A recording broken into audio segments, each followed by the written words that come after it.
Welcome to Martinsville High School for yet another Mid-State Conference football game on the MHS Rewind YouTube channel, IHSAA TV, and WRIP 15 Sports. It's senior night tonight, and we're going to send it over to Mike Johnson for tonight's festivities.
Sorry for the delay, folks, but we're waiting for Plainfield to get back into the locker room so that we can start the festivities tonight. We'll be with you in just a moment.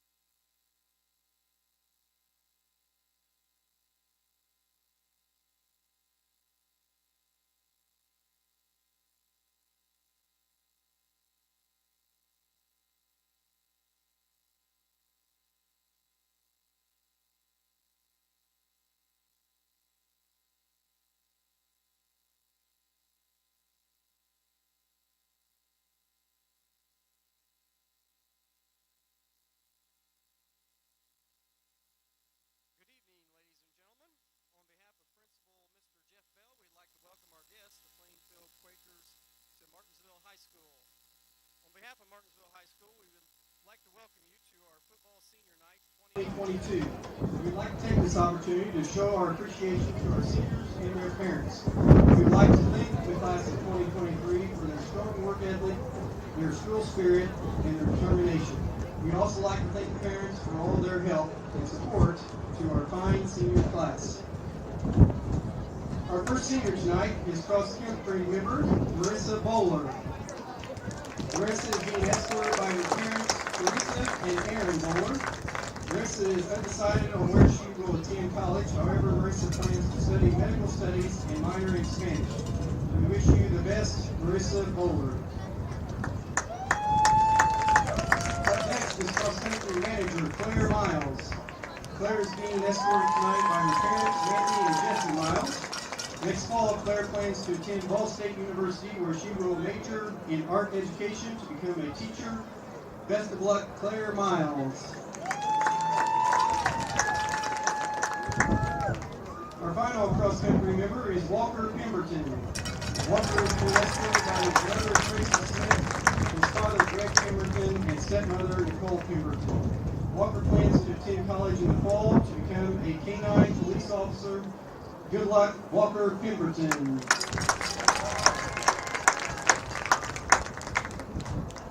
Up next is Unified Flag Football Senior, number 20, Kelsey Moore. Kelsey is being escorted by her parents, Nikita and Andrew Urban, and little sister Kiko Moore. Kelsey plans to attend college in the fall to become a math teacher. Best of luck, Kelsey Moore. Up next is Unified Flag Football Senior, number 21, Taya Hall. Taya is being escorted by her parents, Amanda and Jonathan Hall. Taya plans to train service dogs as well as police canine dogs. We wish you the best, Taya Hall.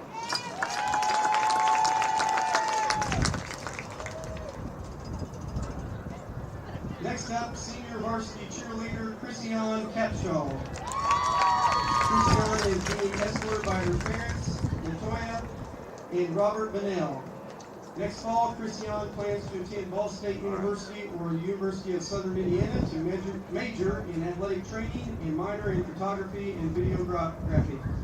Good luck, Christian Capshaw.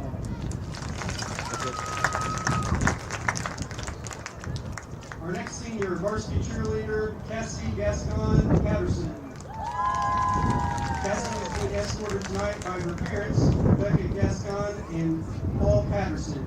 Next fall, Cassie will attend St. Joseph University to major in business and double minor in entrepreneurship and history. We wish you the best, Cassie Gascon Patterson.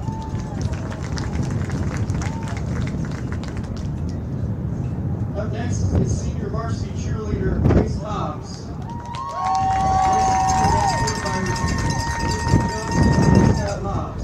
After graduation, Grace plans to continue her career in cosmetology and become a cosmetologist.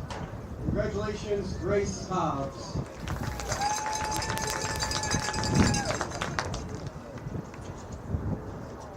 Next up is varsity cheerleader Caden Ryan. Caden is being escorted by her mother, Casey Cummings, her father, Nick Ryan, and stepfather, Lonnie Hood. Caden plans on finishing cosmetology school and plans to attend nursing school to become a labor and delivery nurse. Good luck, Caden Ryan.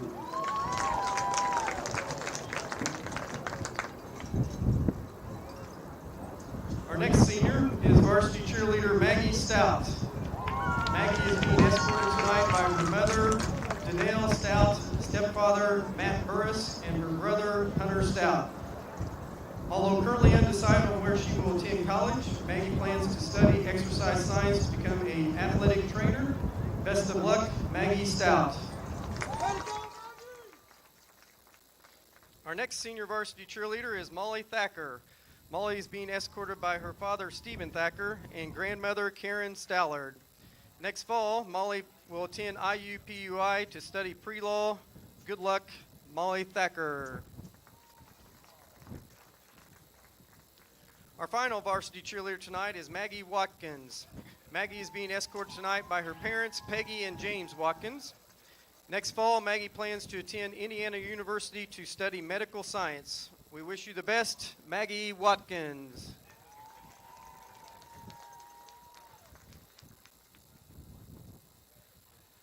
Our first senior football player is number 4, Ethan Hainline. Ethan is being escorted by his parents, Tammy and Eric Hainline. Ethan will be attending college next fall to study architecture. Good luck, number 4, Ethan Hainline.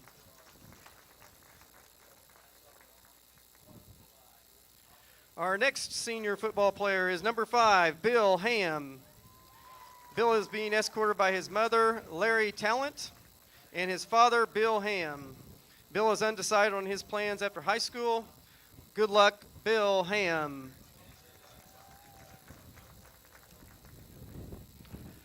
Our next senior football player is number 6, Trevor Hott. Trevor is being escorted tonight by his grandparents, Julie and Tom Hott. Trevor plans to attend college to study sports marketing and wrestle. Best of luck, Trevor Hott.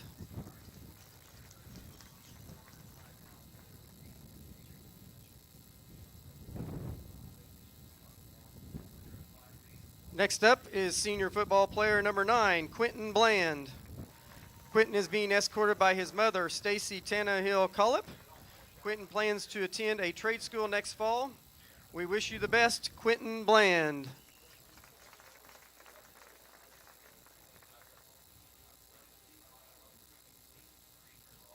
Our next senior football player tonight is number 16, Garrett Skaggs. Garrett is being escorted by his parents, Veronica and Johnny Skaggs. Garrett plans to attend college and play football. Good luck, Garrett Skaggs.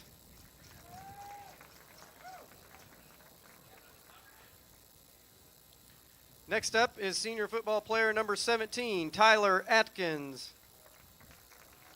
Tyler is being escorted by his parents, Stephanie and Wayne Atkins. Tyler plans on attending college to continue his football career and hopes to become a college football coach. Best of luck, Tyler Atkins.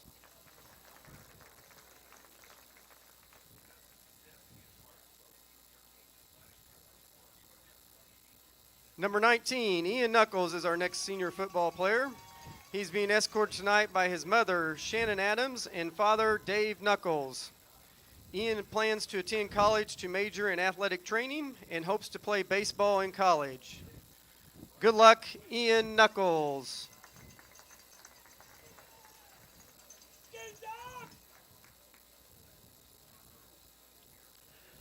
Our next senior football player is number 23, Stevie Drake.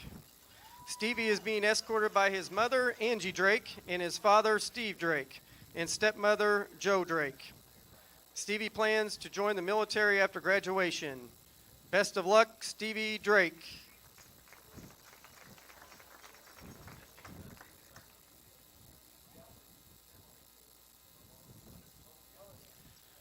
Up next is senior football player number 29, Devin Brenner. Devin is being escorted tonight by his father, Tom Brenner, as well as his stepmother, Crystal Brenner. Devin will attend college to study to become an athletic trainer and play football. Best of luck, Devin Brenner.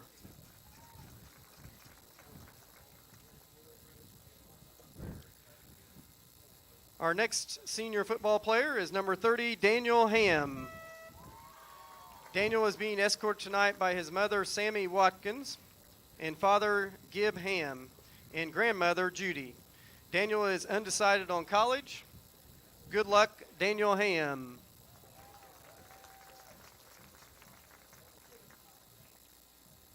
Our next senior football player is number 42, Jacob Dillander. Jacob is being escorted tonight by his parents, Wendy and Rob Dillander. Jacob plans to attend college and study engineering. We wish you the best, Jacob Dillander.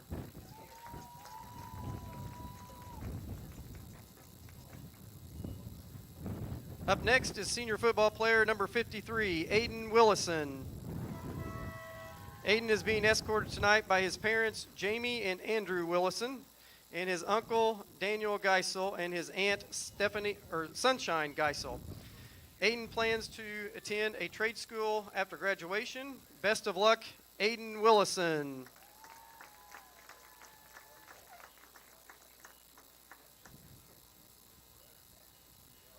Our next senior football player is number 55, Shane Woodard. Shane is being escorted by his parents, Kirsten and Shane Woodard. Shane plans on attending a trade school to become an automotive technician. We wish you the best, Shane Woodard.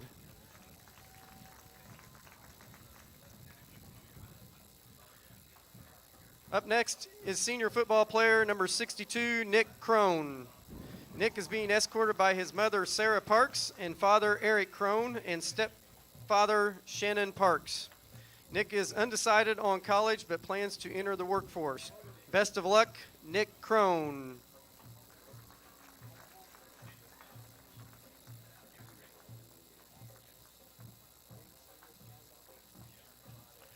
Our next senior football player is number 78, Luke Edwards. Luke is being escorted by his parents, Bonnie and Donald Edwards. Luke plans to attend Ivy Tech to study automotive technology. Best of luck, Luke Edwards.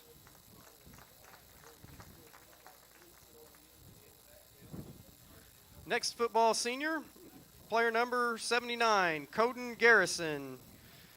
Coden is being escorted by his mother, Julia Garrison, father, Corey Madden, and brother, Tristan Garrison. Next fall, Coden plans to attend a trade school after graduation. Best of luck, Coden Garrison.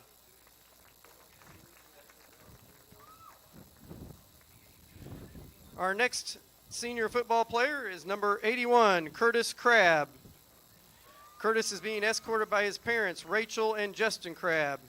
Curtis plans to attend Indiana University and major in Intelligent Systems Engineering. Best of luck, Curtis Crabb.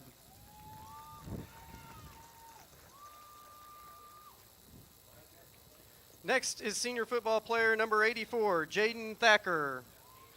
Jaden is being escorted by his mother, Kelly Craddy, and stepfather, Jeff Craddy, and father, Jason Thacker, and stepmother, Katie Thacker.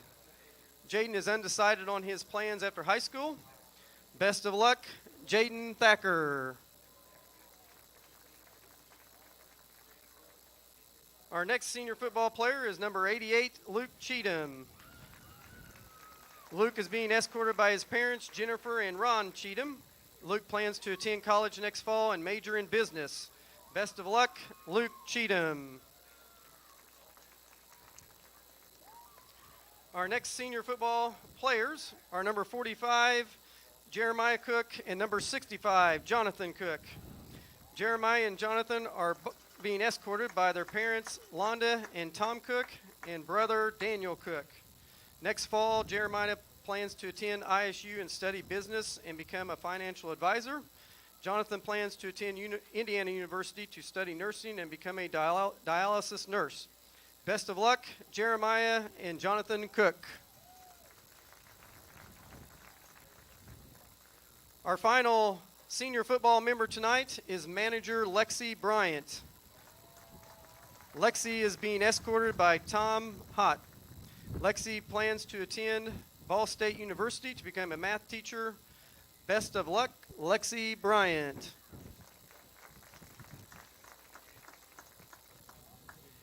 Let's give all our seniors and their parents a big round of applause to show them our appreciation.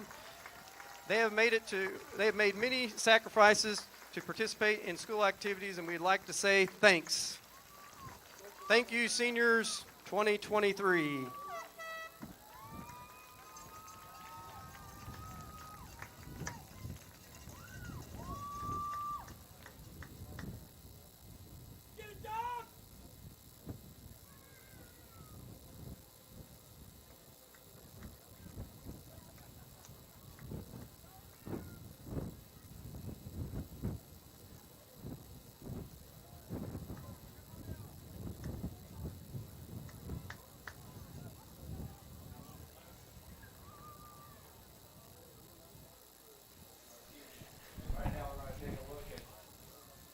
Congratulations to all those seniors out there. We're going to take a quick break, then we'll be back before kickoff.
Welcome to Martinsville High School for yet another Mid-State Conference football game on the MHS Rewind YouTube channel, IHSAA TV, and WRAP 15 Sports. Tonight, the Plainfield Quakers march into Sidowitz Field tonight and take on the Class 4A number 9 ranked Martinsville Artesians.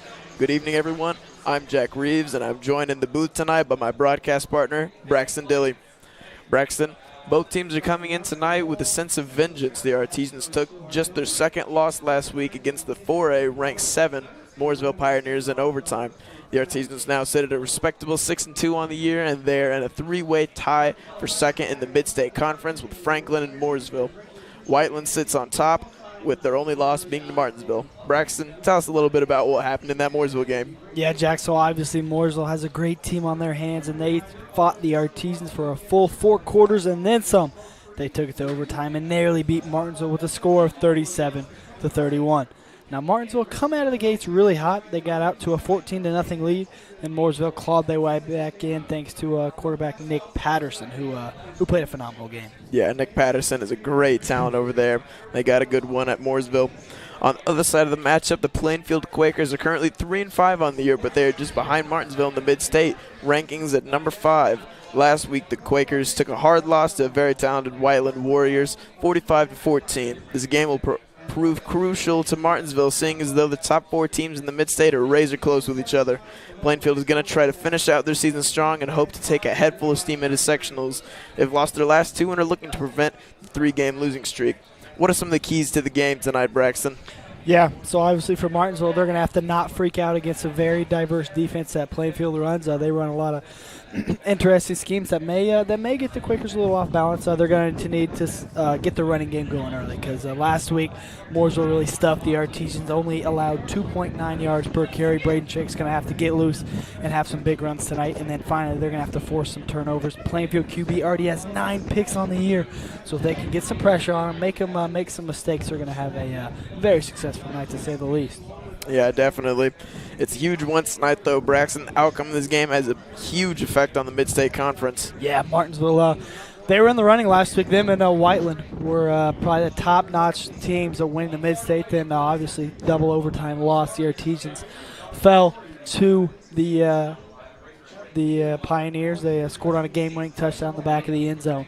So, a tough loss. That's the second tough loss the Artesians have had. I mean, they're 10 points away. They lost by 3 against Old Decatur, and last week 6 against Mooresville. So, 10 points, and they're 8-0 right now. So, they're right there. They're knocking at the doorstep. They just need a few more plays, and they're going to take that next leap. But tonight it's going to be a tough matchup. They haven't beat Plainfield since 2018. Same year they beat Decatur that year. So, Martinsville not only needs to win this game to get some momentum going into the postseason, they're going to need it just for the fact that they haven't beat them in so long. Yeah, but this year they've competed with everyone, obviously, 6-2, and like you said, the 10-point differential of both of their games combined. So every team that they play, they give them their hardest fought battle. The Artesians look like they're about to come out of the locker room here to take the field. Yeah, like I said, it's going to be a very high-powered offense again, like it is most weeks here at Sidowitz Field. We got a lot of people already in here making their way onto the field. So we're going to have a great atmosphere. A little chilly, but it didn't seem to stop anyone from coming. Everyone's layered up, bundled up, and they're ready to watch a great football game, which is going to be the last football game of the 2022 season until or last regular season game, I should say, until playoffs next week. The Artesians will be playing. Well, in their cell, you see right here, Plainfield Quakers taking their way out on the field. They got a pretty good bunch of dudes right there.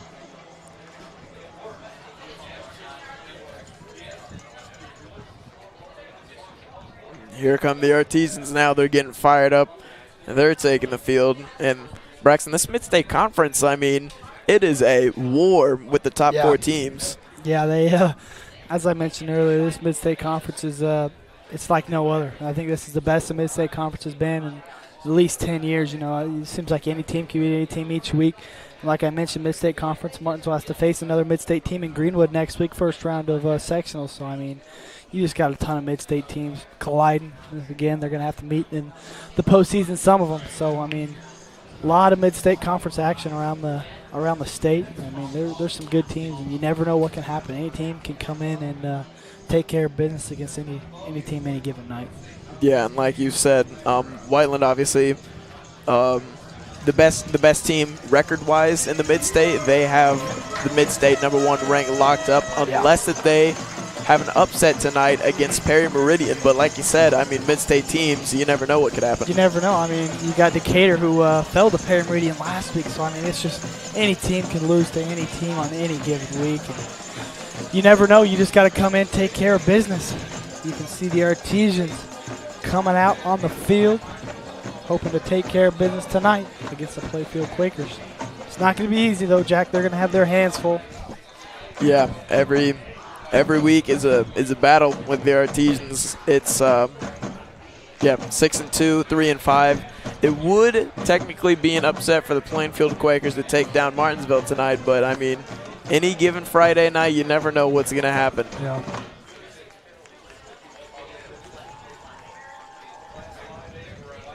Wind's blowing. It's like I said, a cold October night here. We're going to get ready to send this over to the PA announcer, Mike Johnson, for the national anthem.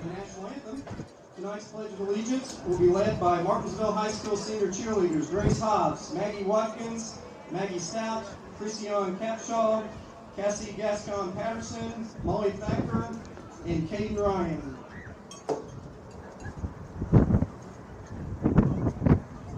I pledge allegiance to the flag of the United States of America and to the republic for which it stands, one nation, under God, indivisible, with liberty and justice for all.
There was the national anthem, thanks to the Martinsville Artesian Band. They seem to do a pretty fantastic job every time they take the stage, Jack.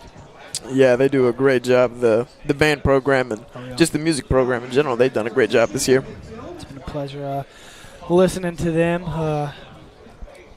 week in and week out, every home game. And, I mean, taking a look at it, this could be the last broadcast we have this year unless Martinsville moves on the first round of sectionals. They will play at home the next week.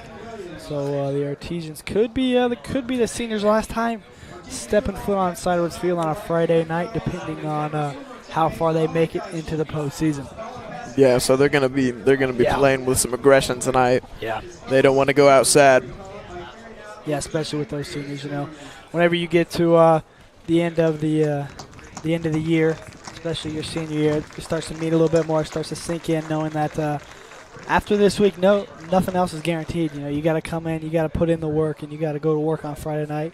And if not, your football season and sometimes careers can come to an end. So a lot on the line coming here in the next few weeks, but it all starts tonight. You know, they got to get a lot of momentum. This win would be really big for both teams going into the postseason. Or if you get a win over here for the Quakers, I mean, you're knocking off the number 9 team in 4A. So you already got a lot of momentum heading into the postseason. And the Artesians, they got to keep this hot year they've had. Obviously, they're go off of a loss against Mooresville last year, so a win would go a long way just for them as well. So, you know, a lot on the line here tonight, not only for the record, but a lot of momentum shifts here in the future too. Definitely. You can see we are getting ready for the coin toss. The ref has it in midfield. Myers and Chris Rick is the #1 selling real estate group in Morgan County and nationally recognized. They have closed over 550 transactions and over $100 million of real estate in the last 2 years. We want to thank the entire faculty and staff for their dedication and sacrifices to make each day for the students and families at the University of Martinsville. Thank you, Sheila and Michelle, along with Bailey and Wood, for supporting the MSP and Martinsville students, faculty, and staff. There goes the coin toss. Have to get word on who's going to receive the ball here. It seems like Plainfield has won the toss. I have a feeling Plainfield deferred there. Artesians will receive. So pretty much what the Artesians, they like to do every single game. They win or lose a coin toss, they want the ball. So if they were to win that one, they'd elect to receive. But Plainfield one elected to defer. They'll get the ball at halftime. But the Artesians have a chance to get things rolling on offense. This is the offense you want. The Artesians offense has been explosive all year long. So you want to give them a chance early to set the tone for the whole ball game. Yeah, and last week Tyler Atkins, he had himself a pretty great game. 3 passing touchdowns. So let's see if the air raid that they had last week is going to be as successful successful tonight as it was last week. Seems like Atkins just puts on a performance week in and week out. I mean, he's what you would say is balling week in and week out. He's getting it done, throwing to the guys that need to get the ball, the wideouts, O-line doing their job as well. This is just a really fun ball club to watch, and hopefully they can put on another good show tonight against a really tough opponent.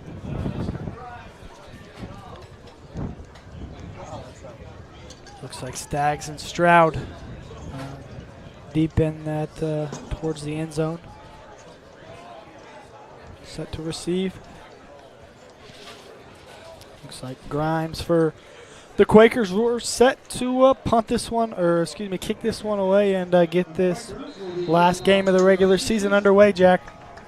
Here we go, Braxton. And the kick is off. It'll be fielded by Skaggs. Skaggs is taking it up. Body issues, but now we are back. As you can see, the Plainfield Quakers have the ball. They able to come up with the turnover. Tyler Atkins tried to hit Jaden Thacker, but the pass was jumped by number 2. Excuse me, Grant Irwin for the Plainfield Quakers, able to get the interception, and now they are moving it down the field. Already 2 first downs.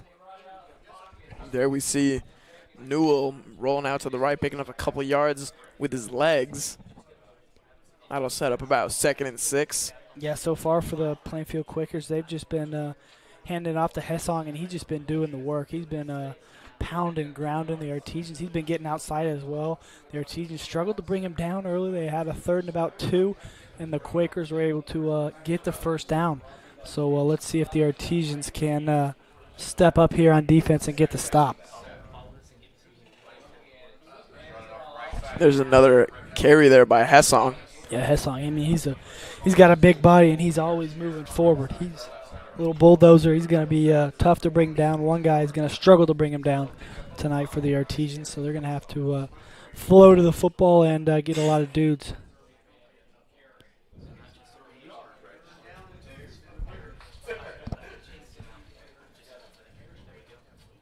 Quakers going to line up trips to the bottom of your screen. See if they try to target down there. Another carry to Hessong there. He's going to be past the first down marker, and that'll be a Plainfield first down. Good pickup there by Noah Hessong on 3rd down. Yeah, that's another just good run there by Hessong right up the middle. He knows where the chains are, gets right about to him, and then dives forward, able to get that burst of energy and pick up a yet another first down, 3rd of the drive. And the Plainfield Quakers so far are just pounding ground right now. Here's Newell. He's rolling out left. He's looking down the field. He's going to throw it, and it looks like complete. Yeah. Yeah, it was caught there. That's Irwin again, who he came up with the interception earlier. That's a beautiful catch there. Diving catch, able to get the hands underneath, move the chains for the Quakers. Now, just as you thought the Artesians were moving it downfield, the Quakers doing the same exact thing. Yeah, Irwin kind of does it all for this Plainfield team. He got that interception earlier that we saw. He plays defensive back, and he's also the leading receiver for this team. So 27 receptions, almost 400 yards, and 4 touchdowns on the year. And right up the gut. He has some room.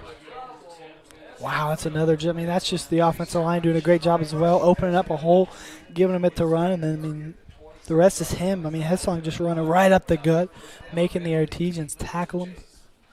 Right now, Plainfield Quakers are moving, Jack. Yeah, and this mid-state conference that we've talked so much about has some great running backs that the Artesian defense has had to deal with throughout the year. That's just beautiful defense right there by the Artesians. I believe that was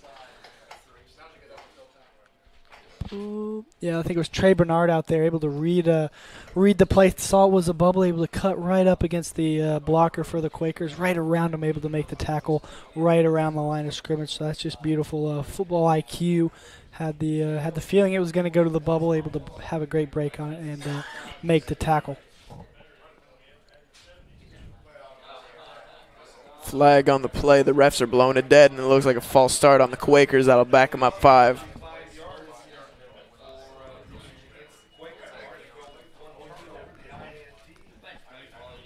The last time we were in this booth, there was a lot of flags against it was homecoming against the Perry Meridian Falcons. There were refs were throwing a lot of laundry on the field. Hopefully both teams can play a little cleaner than that game was. That game seemed like it lasted forever. Here's Newell. He hands it off to Hessong. Hessong goes up the middle again. Their team are going to have to find an answer. Hessong just having his way, pounding ground. Going to bring up a second at about 5.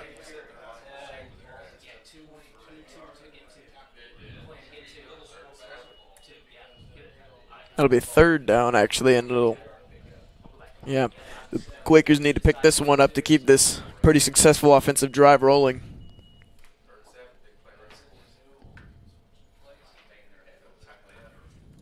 Another handoff to Hessong there. He's cutting around.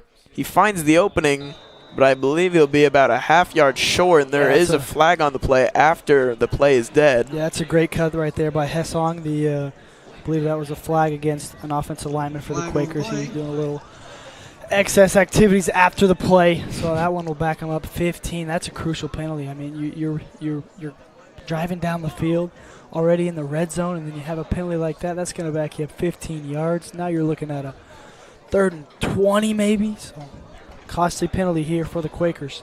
Yep, and it's just that, Braxton. That'll set up 3rd and forever to go for the Quakers, and they would have set up about 4th and 1, maybe even a little bit shorter than that after a pretty successful run by Hessong. They likely would have gone for it, I can assume. Yeah.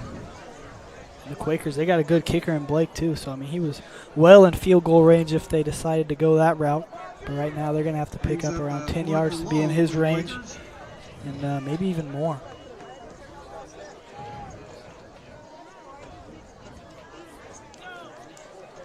It is 3rd down. Yeah, it should be 3rd down, I believe. I think the chains may have a little miscommunication over there. Maybe they don't.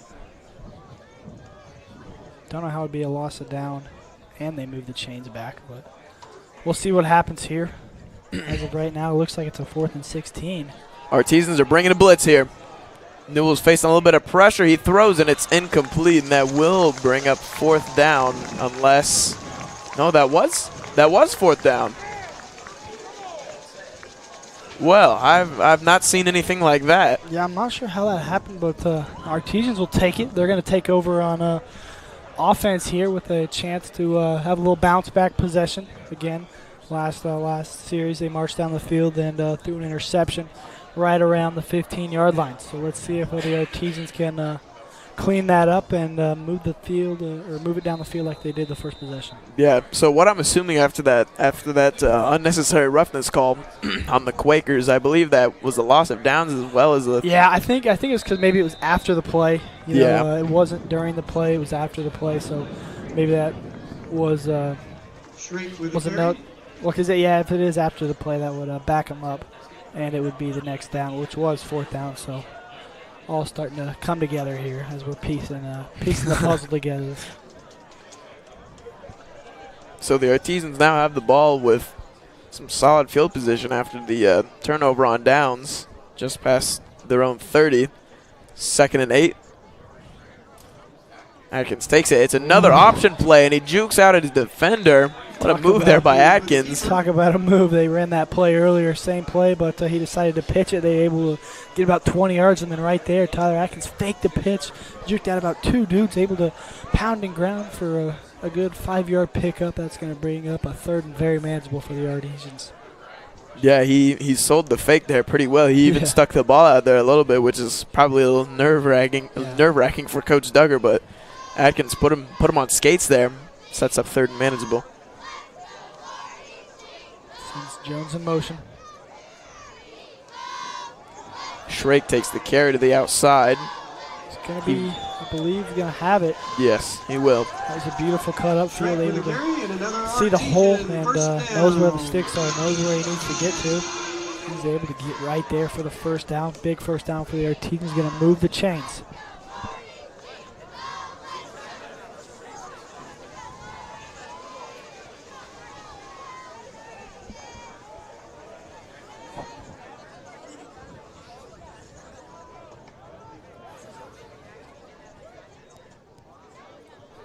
Atkins takes it. He will hand it off to Shrake this time.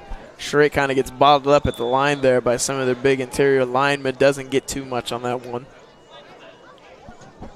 Yeah, it was a really good job there by the Plainfield D-line, able to eliminate any big gain there by Braden Shrake. They kind of all floated the football there. Made a big stop. And you were talking about the center to D tackle matchup earlier, and he was involved in that one. Chris Strange, the big 350-pounder, stuffed that one. Yeah, Strange is a big dude. Again, 315 going up against 170-pounder John Cook. So that's going to be an interesting matchup. I would assume John Cook's going to have some help most of the night. Atkins, a high snap, and Atkins is going way into the backfield, and he's just going to chuck it out of bounds. Talk about a smart play. Nice catch there by Coach Dilly down there. But, I mean, that one went right over his head. That one could have been terrible, but maintained his composure, able to pick up the ball and do the smart thing, which was throw it on the sideline. Another messed up snap there. That's the 2nd of the night. Atkins just lost a one on his own earlier on the last offensive drive, and then this one was just over his head.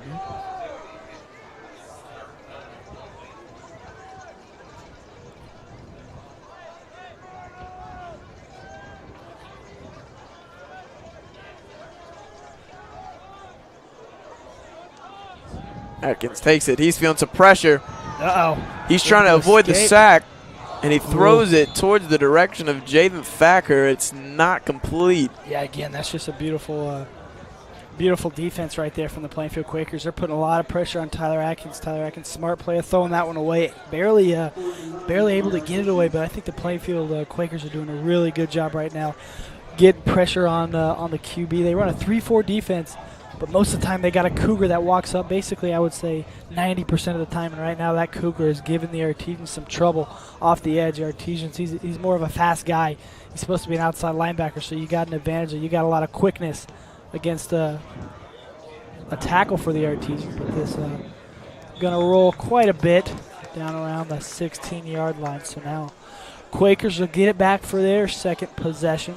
Again, in that first possession, you saw a lot of running. Hessong was the man with the ball on that first possession. He was just pound, get 5, 5, 5, 3, 3, 2, 2. I mean, he was earning some hard-earned yards there, and I wouldn't be surprised if they're going to go right to him again. He's a big dude, as you can see. Just keep feeding him the ball, let him go to work.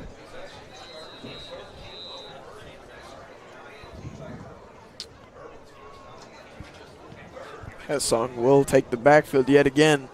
And Hessong actually does not even lead this team in carries this year. That would be Troy Larison, the senior, leads this team in carries. I wonder if they're just changing up the plan tonight, but it's another handoff there to Hessong. Yeah, he's going to get about 4 or 5. So, I mean, if he's going to keep getting up that that pick up the 4 or 5 yards every time, you're just going to give it to them, let them go to work every single time.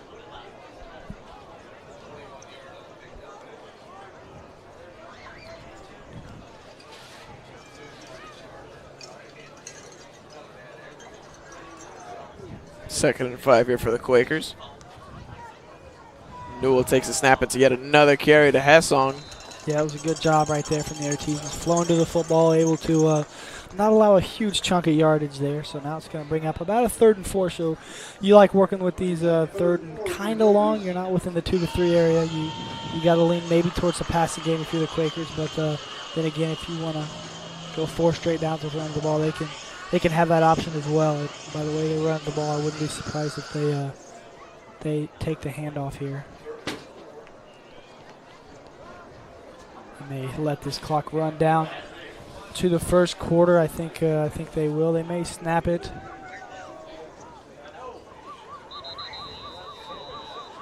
They are not going to snap it. That'll bring us to the end of the first quarter. Yep, you're watching Martinsville Artesian Football on the MHS Rewind YouTube channel, IHSA 8 TV, and WREP 15 Sports. We'll be right back.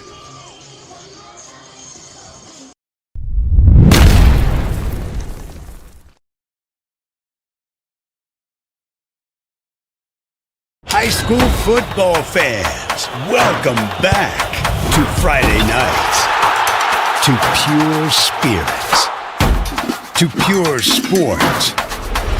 Welcome back to high school football. Fans, I'm IHSA Commissioner Paul Knighty, and I just want to say, welcome back! This is Friday night. This is Indiana high school football. This is your IHSAA.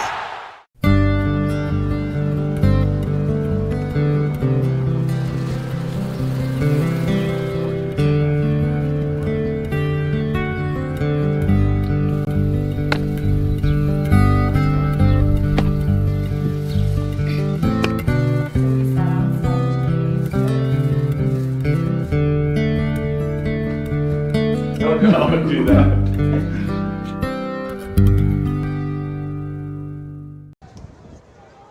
We are back here at Ciderwoods Field. The Artesian defense here still on the field. Gonna bring us with about a 3rd and 4. We're gonna take this chance to take a look.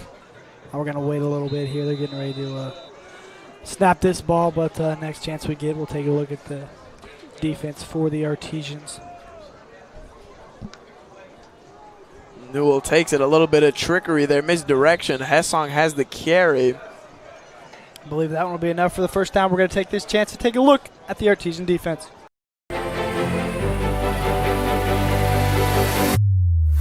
Nick Crone, Riverside Elementary. Ty Hornberg, Green Township Elementary. Daniel Ham, Green Township Elementary. Stevie Drake, Paragon Elementary. Quentin Bland, Knightstown Elementary. Devin Brenner, Paragon Elementary. Brandon Kent, South Elementary. Trey Bernard, Perry Elementary. Ben Field, Green Township Elementary. Trevor Hott, Clark Pleasant Elementary. Logan Poppy, South Elementary. Take a deep shot. Whoa, that one could have been dangerous. That was Isaiah Miller seeping through the safeties for the Artesian. That one had a chance to be pretty scary, but just overthrew him. So now bring up a 2nd and long, but yeah, that one could have been pretty scary for the Artesians, Jack. We came back from the lineups and we're giving our audience a little. We're getting their heart going here a little bit. They came back to a bomb. It was not complete, but man, huge pass there. Pretty far bomb as well.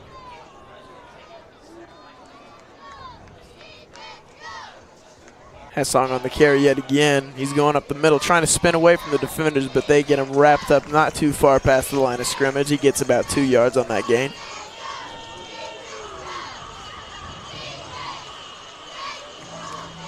Yeah, as they took a shot last play,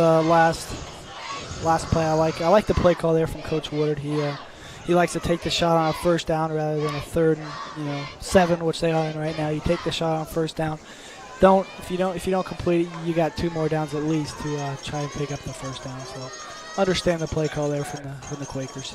Newell takes it. He's feeling pressure. He dumps it down to Hessong. There is a flag on the play, but Hessong is up the near sideline. He is going to be short of the first down, but let's see what this flag's all about. I believe this one will be against the Quakers. Yep. So that one, another crucial penalty for the Quakers when they, it seems to be when they pick up a big gain or get a first down. They seem to shoot themselves in the foot. So right there, it's going to back them up 10 yards. Going to bring up what would have been a 3rd and 7 back to about a 3rd and 17, 3rd and 20 maybe. And he's still going. He just kept walking with the sticks. 3rd and 25 maybe closer to 30. So crucial penalty right there from the Perry now Plainfield Quakers. So you almost got to take a shot here, probably a deep shot. Coach Duggar going to use a timeout here. You don't want to make any stupid mistakes here. Have anyone from the Quakers seep through the coverage and make a big play. Like I said, they got to get about 20 yards, 25 yards to the first down marker, so their teams can hold them. It's really probably 20 or below. They'll be pretty fine right now. The Quakers will probably punt. You can see the Artesian straightening things up here. You all want to be on the same page.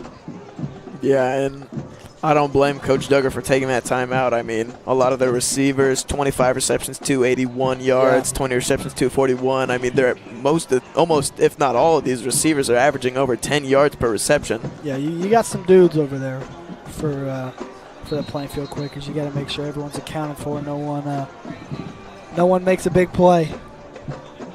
So, like you said, you know where the timeout's coming from. Let's see if the other teams can stop them here.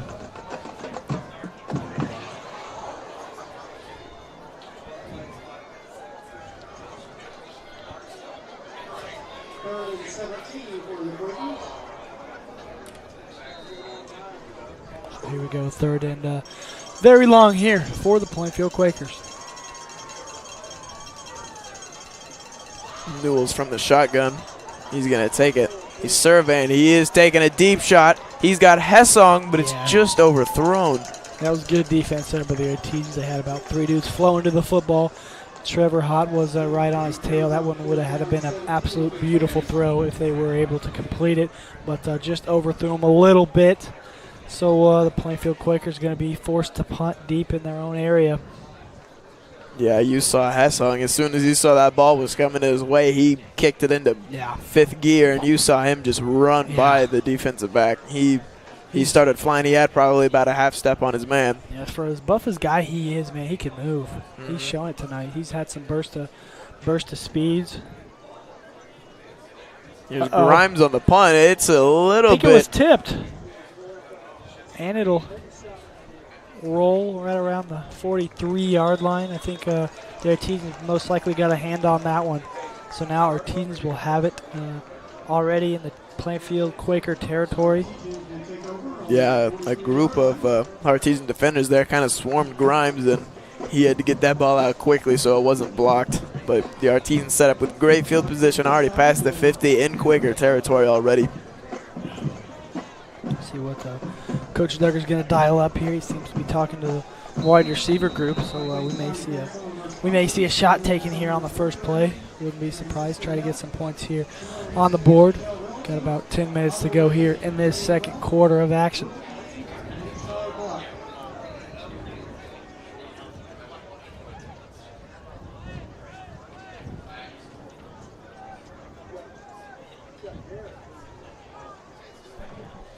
Here's Atkins. He fakes the handoff, and he throws a slant there.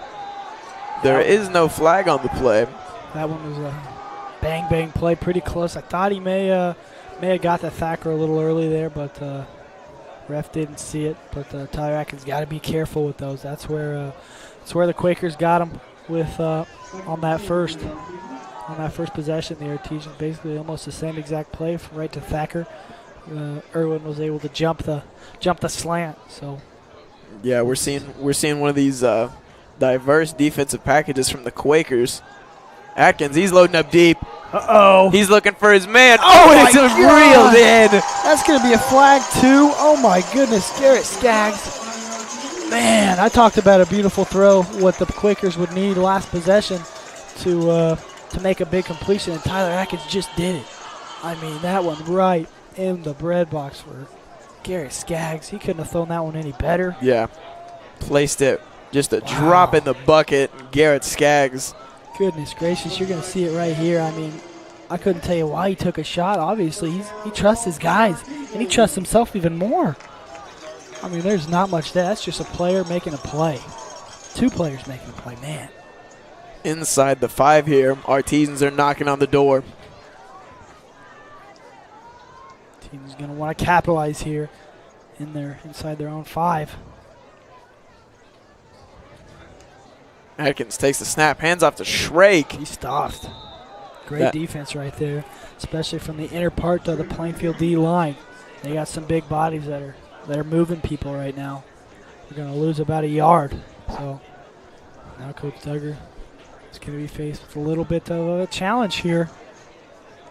Quakers are not going to back down, especially deep in their own territory.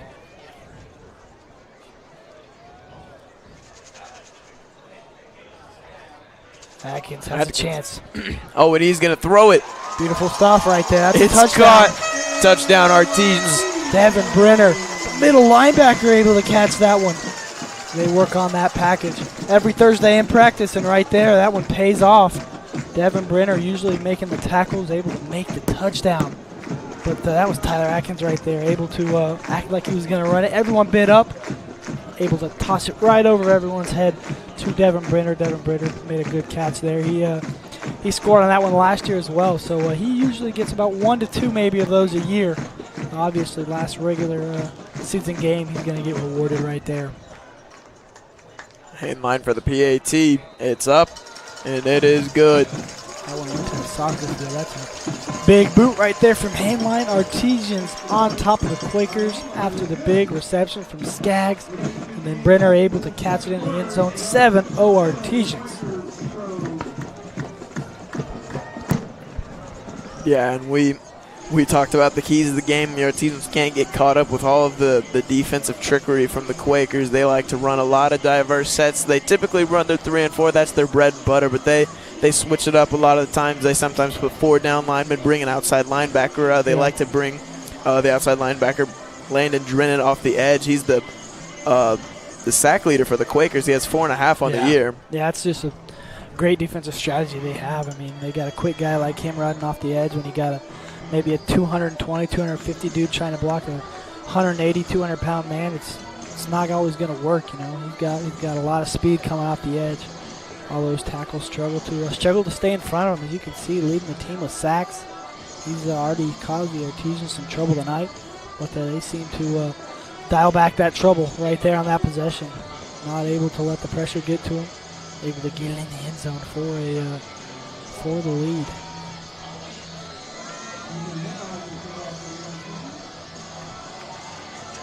Hainline set to boot this one away. That one's sending straight to the end zone. Quakers won't even give a shot at it, so they will have it at their own 20-yard line. Ethan Hainline had a big kick last week against Mooresville, able to make the field goal.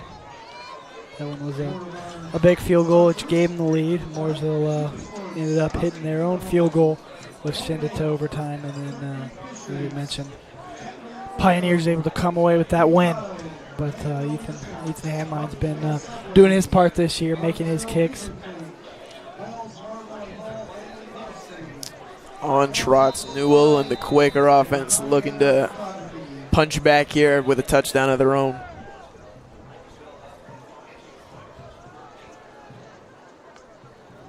And Newell. There's another handoff there. Who else but Noah Hessong? You can see a lot of bodies flying. You see these teams don't seem to like each other. they're going at it down there. Yeah, Hessong has gotten – he hasn't had too many open lanes, but they like to run him right behind big number 56, Tommy Spilker.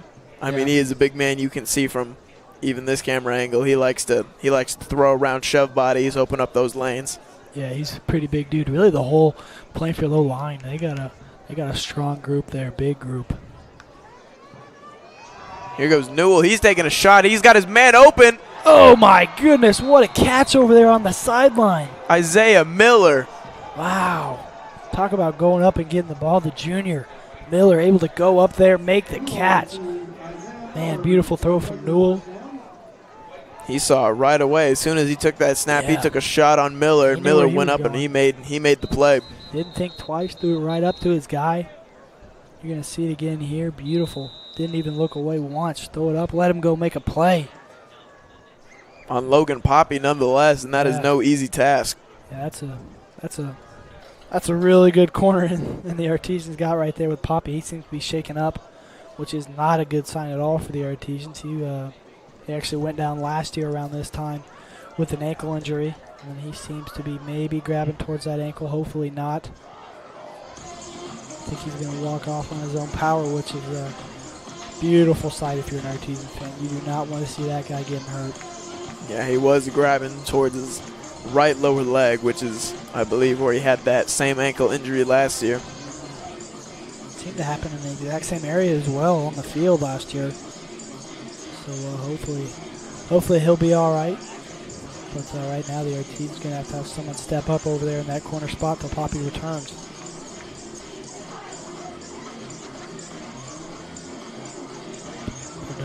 But again, on that last play, that was a beautiful bomb from Newell.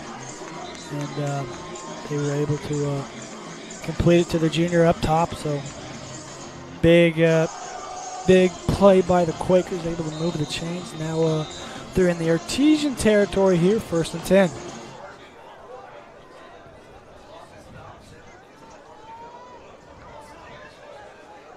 Another handoff there to Hessong.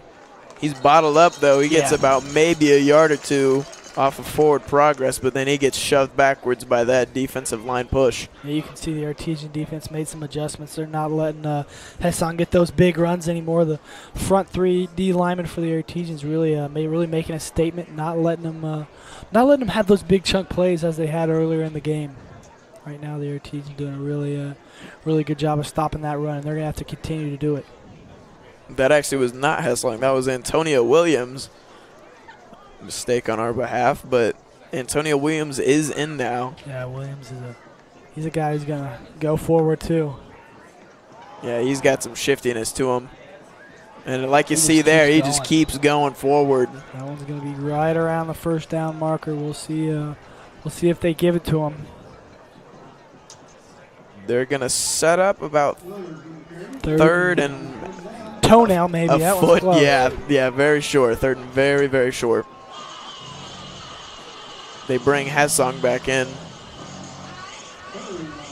Yeah, I think everyone's expecting a Hessong right at the middle, if I had to guess. He's a big dude, always falling forward. There's Hessong yet again, and he's going to punch it forward and get enough for that 1st down. Oh, he's still on his feet. That's just extra yards fighting after the play for the Quakers. Just keep the leg chopping and keep them moving.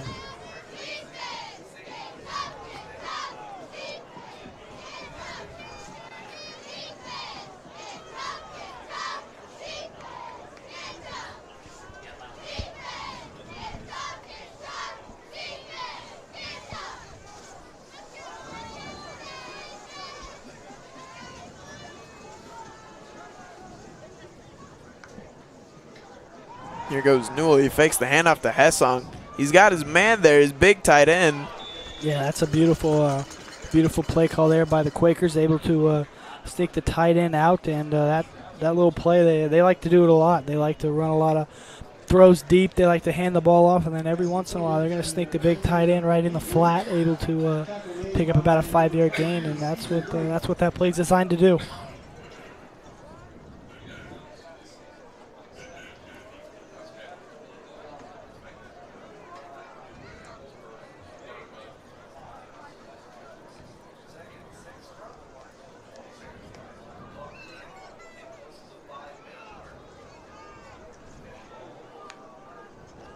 Here's Newell. He hands it off to Hessling yet again. He goes up the middle, and he's met with a hard hit. I believe by Stevie Drake. He will be short of the first down, but not by much. About a half yard to go. Yeah, so the Quakers kind of in the last spot they were last third down as well. They're going to try to throw it here. Able to complete it. There's another catch to Miller, and he's turning those legs. Oh, my goodness. Miller up top. That's a really risky play call there. You could either get the 2 yards on the ground, but they trust their QB. Nice throw to the outside there. Able to complete it, and for a second there, we thought he was maybe going to get in. Kept the legs turning. Artesian's going to make some subs here. They're rushing onto the field here quickly. Uh-oh. They may try to... Yeah, I think the Artesian's going to have to waste the time out there because Quakers are going quick, and they had 12 dudes on the field. So instead of taking the penalty, they're going to make the choice to call a timeout. So now the Artesians will get a chance to talk it over with the new personnel they just subbed in. But the Quakers have it in the Artesian 4 right now. 4 yards till they punch it in. You can see Coach Trump firing up the defense right now.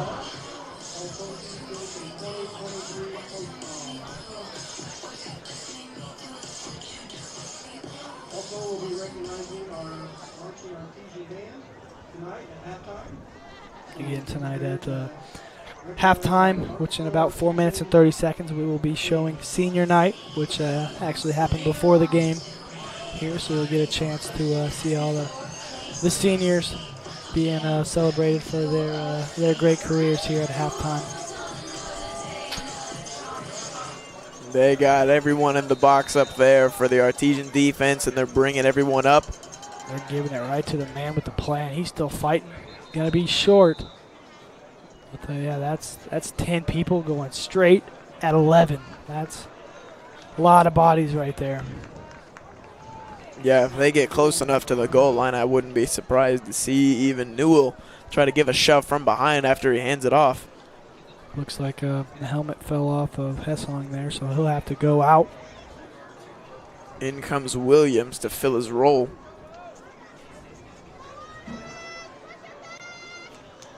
Here's the same look. They're going to sneak it with Newell. They get a push forward, and he may be in. I think he's going to be short again. So this one, really close here. And here comes Noah Hessong. There's going to be another sneak, and he's in this time. Yep, side judge calls it. Took a while, but Plainfield finally gets in there for the score, and a flag thrown after the play. We'll see who this is on.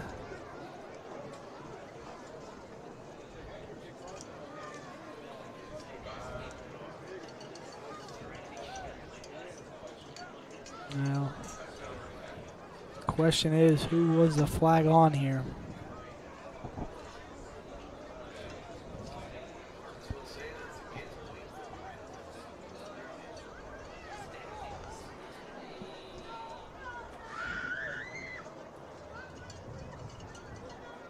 Unsportsmanlike conduct against the Quakers. That hurts. And against the Artesians, so both will offset there. Man, that one was very suspenseful there. We saw the unsportsmanlike. You think they're going back, and then you see another unsportsmanlike. So both penalties will offset.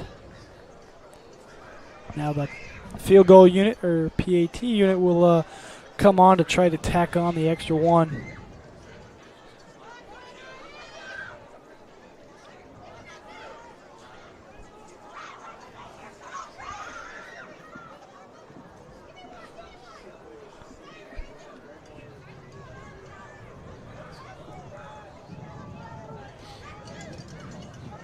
It's a big PAT here as it will tie up the game. You don't want to lose these points early. Grimes on the PAT. It is a booming kick, and it is good. Yeah, he had some leg on that one. Able to put it up the uprights, and now we got a 7-7 game here at Ciderwitz Field. Now we got 3 minutes, 28 seconds remaining till halftime. So the Artesians very capable of putting together drives towards the end of quarters. So they'll have a chance here to try to get it in the end zone once again. Coach Duggar talking to the return squad. The Artesians actually lost a down last week against Mooresville. The return squad of the Artesians were able to. Mooresville Pioneers able to find a weak spot, kind of kicked it where nobody was last week, and able to recover the onside kick. So the Artesians hoping that won't happen again. I'm sure they talked it over, fixed it in practice this week.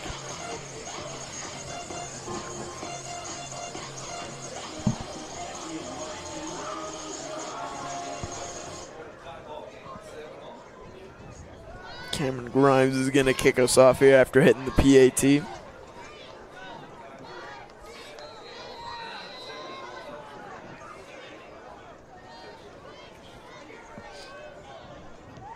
Grimes going to squib that one.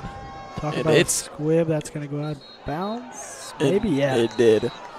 Okay, for a second there, we weren't sure, but flag was thrown. So kick out of bounds. That will give the Artesians some pretty good field position. I wonder if actually it looks like the ball may have actually stayed in bounds the whole way. Maybe I'm not correct, but it looks like the return man, whoever it was, I believe it was Skaggs, got it and he fielded it with 1 foot out of bounds. Wow. Which would have still resulted in the same penalty. So maybe a heads-up play there by Skaggs. If that were the case, talk about a football IQ play. I've seen it in a highlight reel of an NFL player doing it before. He may have got it straight from him. But if that was the case, talk about a football IQ play right there. Yeah, all the Quakers swarmed Skaggs because they thought that he just fielded it regularly. They don't think that it went out of bounds. Uh-oh. Oh, he's got his man, and it's complete. There he goes. He's cutting away. He's inside the 10. He's inside the 5. Wow. And down to the 3. Talk about a play call there. The old hitch and go. Beautiful pump fake from Atkins. Able to throw it up to the sophomore, Hunter Stroud deep. Able to make it, get it inside the 5. We're going to take a look at this one again. Pump fake. See you later on this one. Man, beautiful ball. Stroud, he was dancing around trying to get in that end zone. Now the Artesians 3 yards away from punching this one in. Beautiful execution there by the Artesians.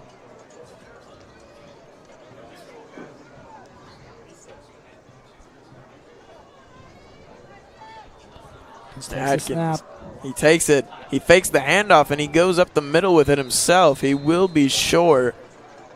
Maybe picked up a yard or two. It looks like about a yard.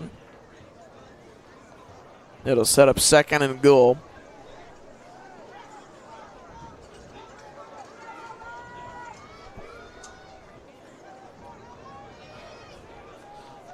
The Artesians still right around that 3-yard area. See if they can punch it in here.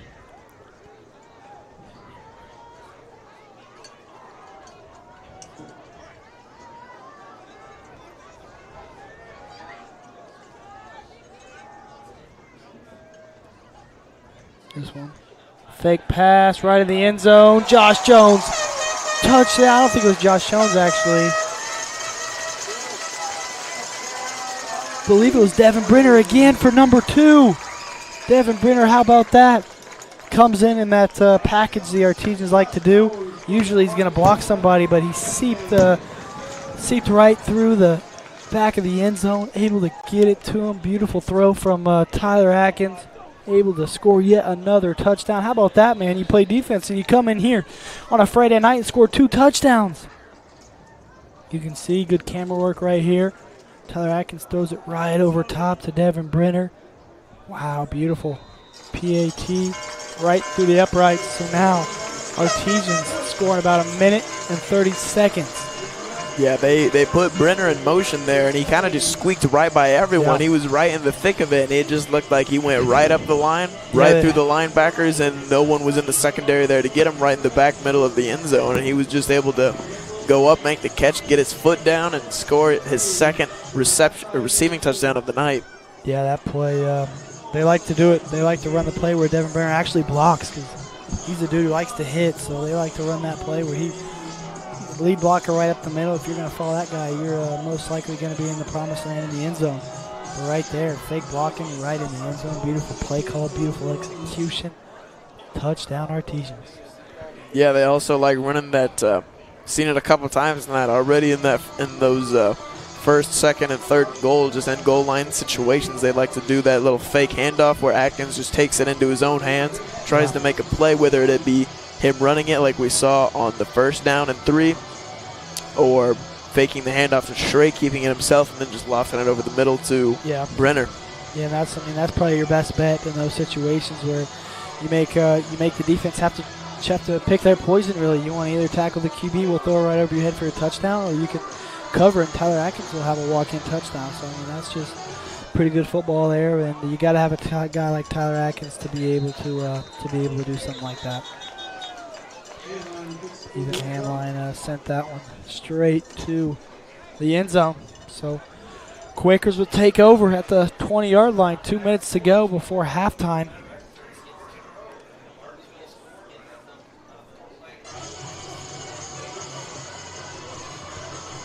Artesians on that last drive, 4 plays. Only took 4 plays to get in the end zone. See if the Quakers can do what the Artesians just did. They seem to have longer drives. They like to pound the ball a little bit more, but with 2 minutes to go, you're gonna have to maybe lean towards the air a little bit here. Yeah, they've had a couple of deep shots, one which was completed, a couple others that were just out of range, but they still had their man there, so a deep shot definitely may be in store. There's one to the far sideline.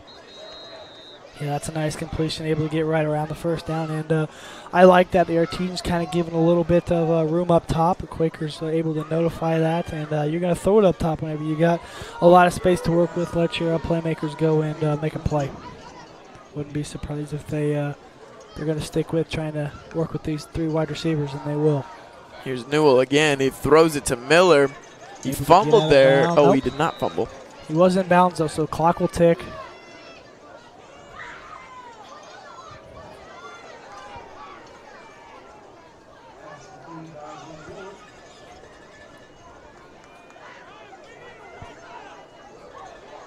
The clock is now ticking down, under a minute 30 here to go.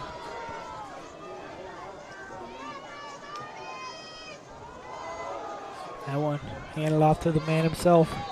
Able to get about 4. Quakers probably going to have to use a timeout. They will. With a minute 17 to go here in this first half of action. Quakers call a timeout, have it at their own 45-yard line here. The score would go a long ways here for the Quakers. They will get the ball coming out of halftime, though.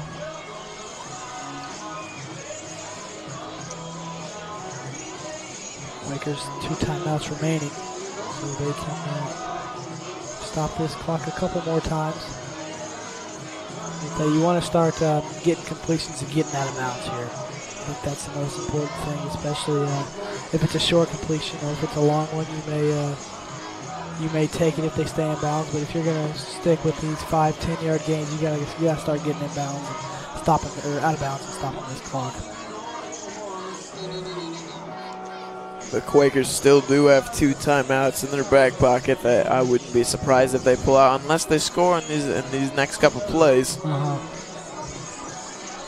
Yeah, minute 17 remaining here. We'll see what the Quakers dial up. They've been leaning towards the run game on this possession, passing game on this possession. They've passed it twice, ran it once. Send a guy out wide, throw it right to him, screen pass. There's Hessong. He gets ahead of steam. He does not get out of bounds, and it'll set up 3rd down at about 3. That's a tough break for the Quakers. You got the clock running under a minute now, and you got about 3rd and 2. Yeah, this is a huge play here for the Artesian defense. They definitely want to get a stop here, keep the clock running. And if, here comes the pressure. Nick Crone is on him. He throws it, and Irwin. what a completion to Irwin. There is a flag on the play. Think it would be a late hit. You can see Newell is in some pain over there. He's in a lot of pain over there. He's grabbing around his midsection, I believe.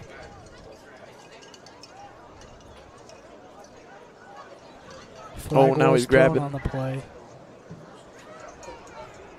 Yeah, that'll tack on 15 yards. Legal man downfield on the Quakers, so that'll offset everything. But it still will be a first down, I believe. We're going to see that play again here. Irwin with a great catch. Yeah, talk about the catch. You can see he's scrambling here. Takes a shot from a couple of Artesian defenders there. He's able to, he's walking off right now. But talk about the catch from Irwin. That one, he's done that twice now where he's able to get the hands right under there, able to come up with the completion, but it won't matter. The penalties will offset. And now the attention goes towards Newell. Is he going to be all right and make it back into this ball game? You can see he seems to be in some pain. You love to see that he walked off, though. It looks like going to bring in a new QB. Yeah, Chris Stevens. He's lined up at wide receiver a couple times tonight. That's where he primarily plays, but he will. The senior stepping up in the last regular season game. He's showing pressure. Stevens takes the snap. He's stepping up. He's running around, juking out defenders. Going up, he does get a first down, but he's not too much after that, and he's down in bounds. Quakers going to call a quick timeout, I assume. They will. So now you got about 29 seconds remaining before halftime. So now if you're the Quakers, you got one more timeout. Can stop the clock one time if you're going to stay in bounds, but you got to start. You got to start working the boundaries here. You got to get some completions and try to get out of bounds. Maybe get in field goal range for for the kicker here, Blake, who's shown he's got a strong leg on those PATs. So I'd say if they get around the 35-yard line, they may take a shot. They may try to kick the field goal. But if you're the Artesians, kind of want to keep doing what you're doing here, allowing the 3-4 yard chunk plays here for the Quakers, keep the clock moving. Like I said, it can only stop the clock one more time.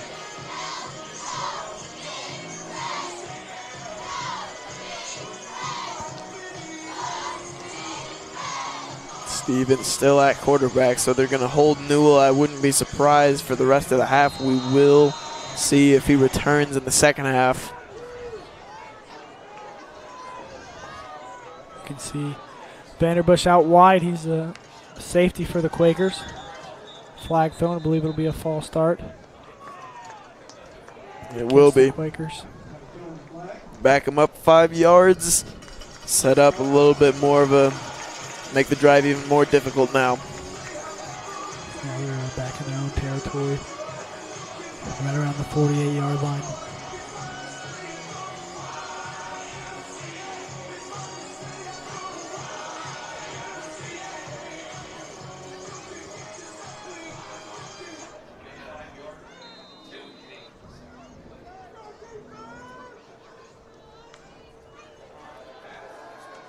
Stevens, he's stepping up a little bit. He's loading up deep, and it'll just be thrown out of bounds. Yeah, smart play there. You don't want to try to force anything that's not there, and on top of that, stops the clock for the Quakers. So live to see another down here. Try to come up with the big play. Second down and 15 now.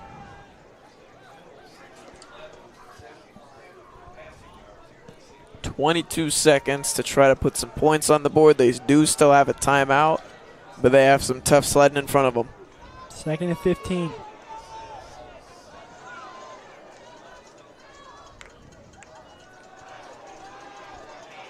Here he goes. He's rolling out. He's throwing to the sideline. It's just over his target.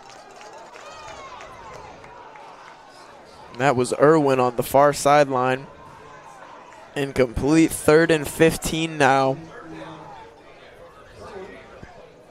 17 seconds remain. If they want to stay on the field here, Stevens is going to have to load up a deep shot. Yeah.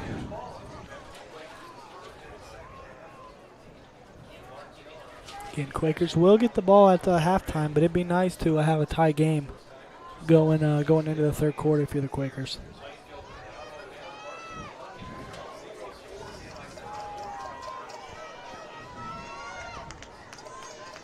Here's Stevens. He's looking towards the near sideline. It's a little bubble screen to a receiver. He's trying to make something happen. He gets loose around for some blocks. Second.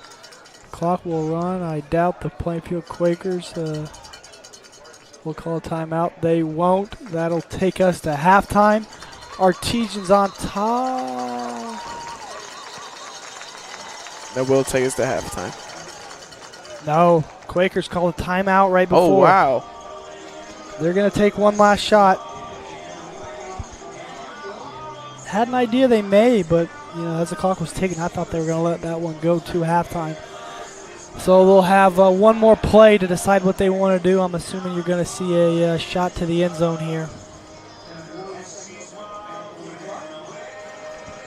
Band's getting a little eager over there. Yeah, band, they're in the end zone right now. They have the stars in the end zone over there. They're ready to put on a big performance themselves, but they're going to have to hold their horses just a little bit down there. You can see they're all backing away. They were coming with some force, Jack. Let me tell you, they were eager to get out there. They were ready. They were ready to line up as some extra defensive players for the Artesians. They may need them for one more second. So let's see what Quakers will do. They are going to have their QB Newell come back in for this last shot. You can see the Artesians got 4 dudes that are literally at the 10-yard line just camping out. You may see a short pass lateral game from the Quakers, or they may, again, try to go deep. 3 down linemen for the Artesians. And then they got 4 more guys about 10 yards backed up, and then 4 more guys about another 15 yards backed up. Play's going to be blown dead. I believe Nick Crone was offsides there. Yep, that one. Give him an extra 5 yards to work with, so this may seal the deal. He may be able to get it into the end zone. So they're in field position to throw the Hail Mary. We'll see what they decide to do here. It is possible, but not probable. Yeah. You got the arm to do it. They're going to decide to play the lateral game probably. Here's Hessong. He's up to the 30. He's going to be tackled just before the 25, and that will bring us to halftime.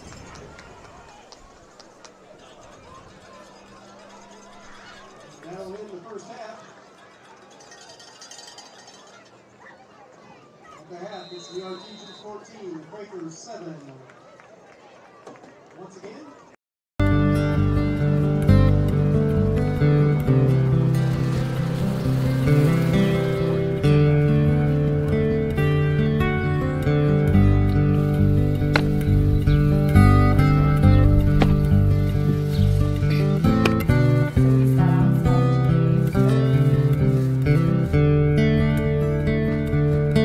Don't do that. High school sports fans, welcome back to Game Time, to pure spirits, to pure sport. Welcome back to high school sports. Fans, I'm IHSA Commissioner Paul Knighty, and I just want to say, welcome back. This is Game Time. This is Indiana high school sports. This is your IHSAA.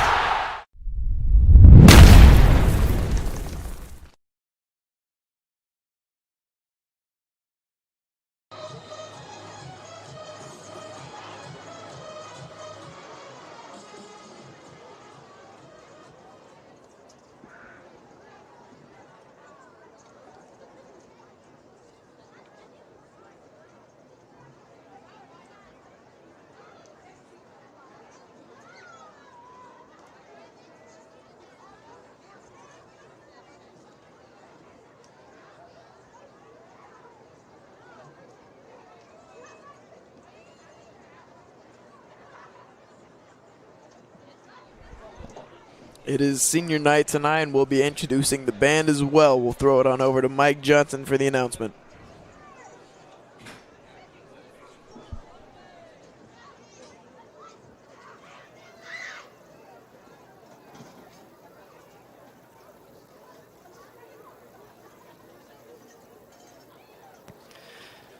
Tonight it is our pleasure to introduce the 2022 senior members of the Martinsville Marching Artesian Band and their escorts.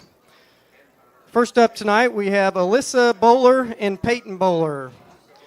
Alyssa and Peyton are the daughters of Aaron and Teresa Bowler. Alyssa is a flute player, the woodwind captain, and a 5-year member of the marching band. Alyssa is undecided about which college she plans to attend, but plans to pursue a degree in music. Peyton is in color guard and is a 3-year member of the marching band. Peyton plans to attend Franklin College to become a psychologist. Thank you, Alyssa and Peyton.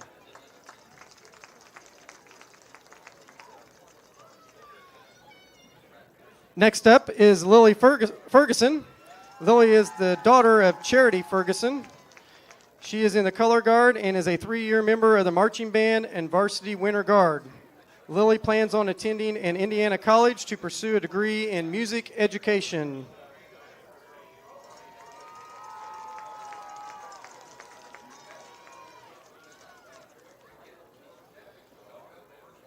Next we have Luke Franklin.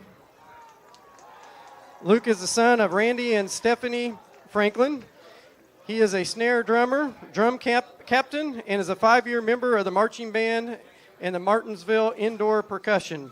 Luke plans to pursue a career in music as a full-time drummer. Thank you, Luke Franklin. Next is Haley Hoosier. Haley is the daughter of Jeff and Laura Hoosier.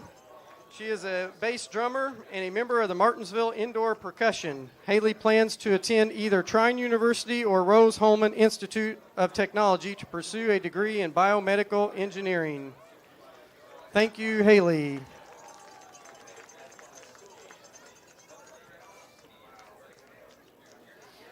Next, we have Kelsey Moore. Kelsey is the daughter of Andrew and Nikita Urban. She is in color guard and is a 2-year member of the marching band and varsity winter guard. Kelsey plans to go to Indiana State or Ivy Tech to pursue a degree in mathematics education. Thank you, Kelsey Moore. Next up is Cassie Smith. Cassie is the daughter of Jeff and Susan Smith. She is in color guard and is a 3-year member of the marching band and varsity winter guard. Cassie plans to attend Indiana University to pursue a mathematics or French education degree. Thank you, Cassie Smith. Last up tonight, Caitlin Taylor. Caitlin is the daughter of Mark and Twyla Taylor. She is in the color guard and is a 3-year member of the marching band and varsity winter guard. Caitlin plans to attend college to pursue a degree in business and the culinary arts. Thank you, Caitlin Taylor.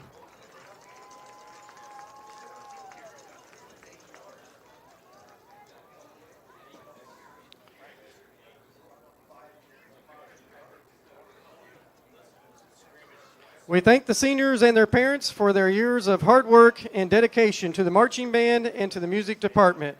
We wish them all the very best in their future endeavors. Thank you, 2022-2023 seniors.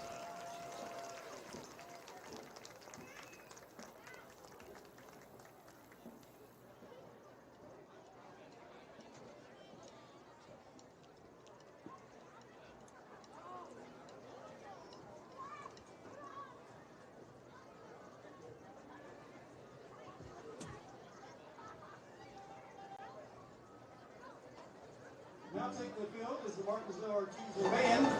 The Martinsville Artesians are under the direction of drum majors Madison Becker and Emma Heacock. Captains are Alyssa Bowler, Luke Franklin, Zoe Long, and Waylon Thrasher.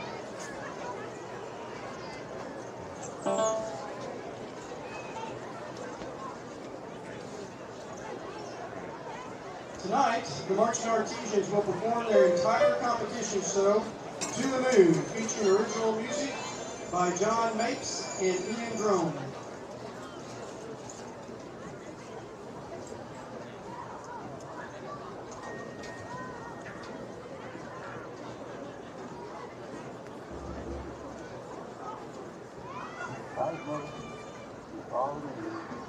Forever was.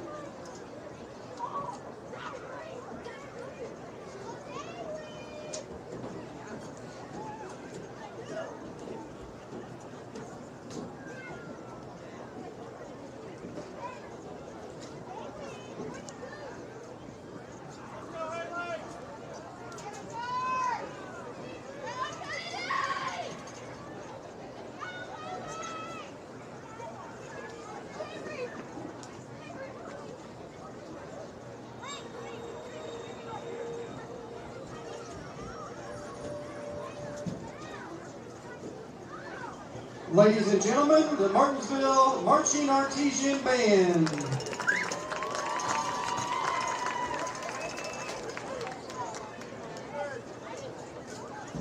Cosmos is all it is, forever was, forever will be.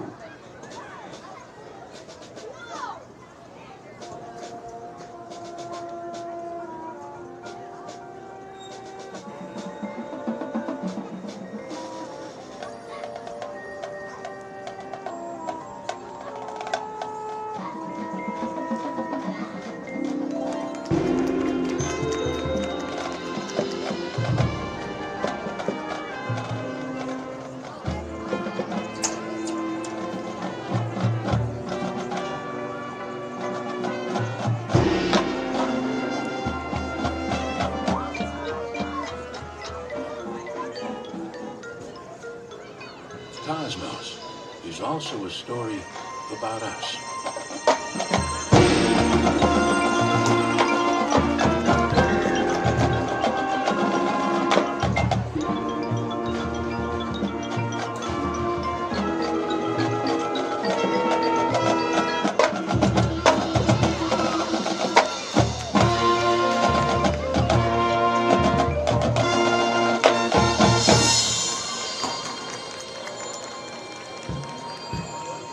T-minus 20 seconds and counting.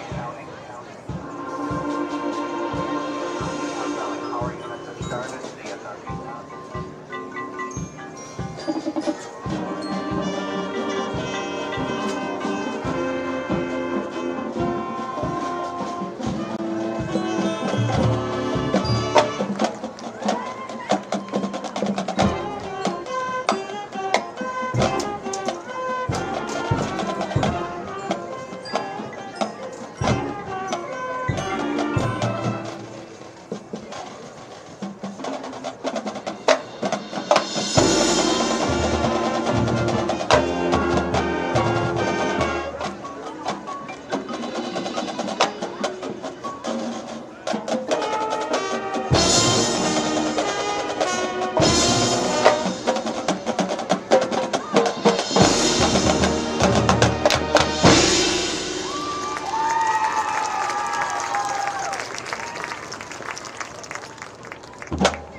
Big congratulations to the marching artisans for qualifying for ISSMA Scholastic State Finals. They will be competing at Plainfield High School on October 22nd. Go Marching Artisans. The marching band staff features visual designer Todd Clevenger. Instructors are Todd Clevenger, James Powell, Willie Weaver, Matt Riviera, Kai Nix, Carl Berling, Elizabeth Heath, and Greg Pearson. The band director is Kim Belt. The marching artisans would like to thank both the community of Martinsville and the Red and Blue crew for their outstanding support. Great job, marching artisans.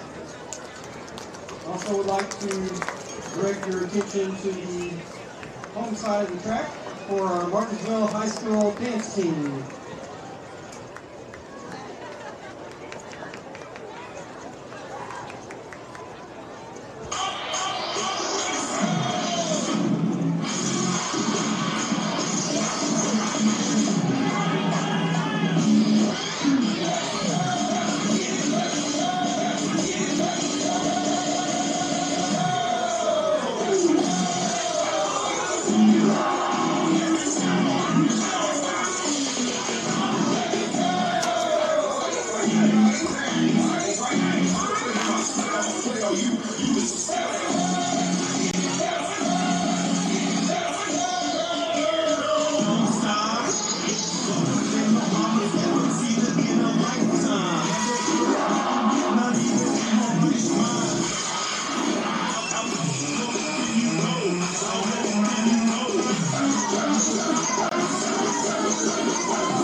It's going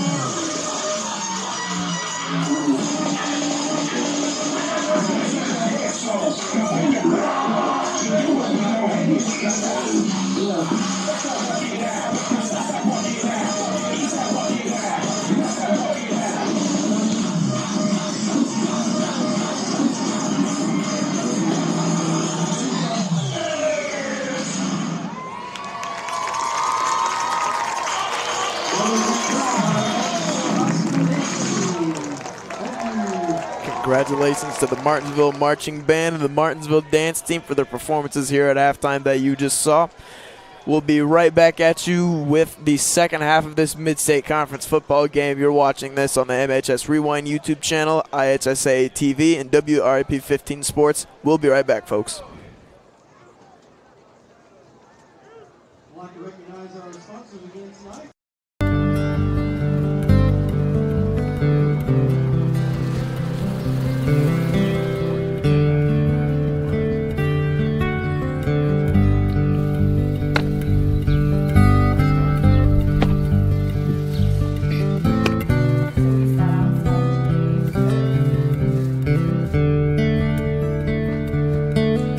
Don't do that. High school sports fans, welcome back to Game Time, to pure spirit, to pure sport. Welcome back to high school sports. Fans, I'm IHSA Commissioner Paul Knighty, and I just want to say, welcome back. This is Game Time. This is Indiana high school sports. This is your IHSAA.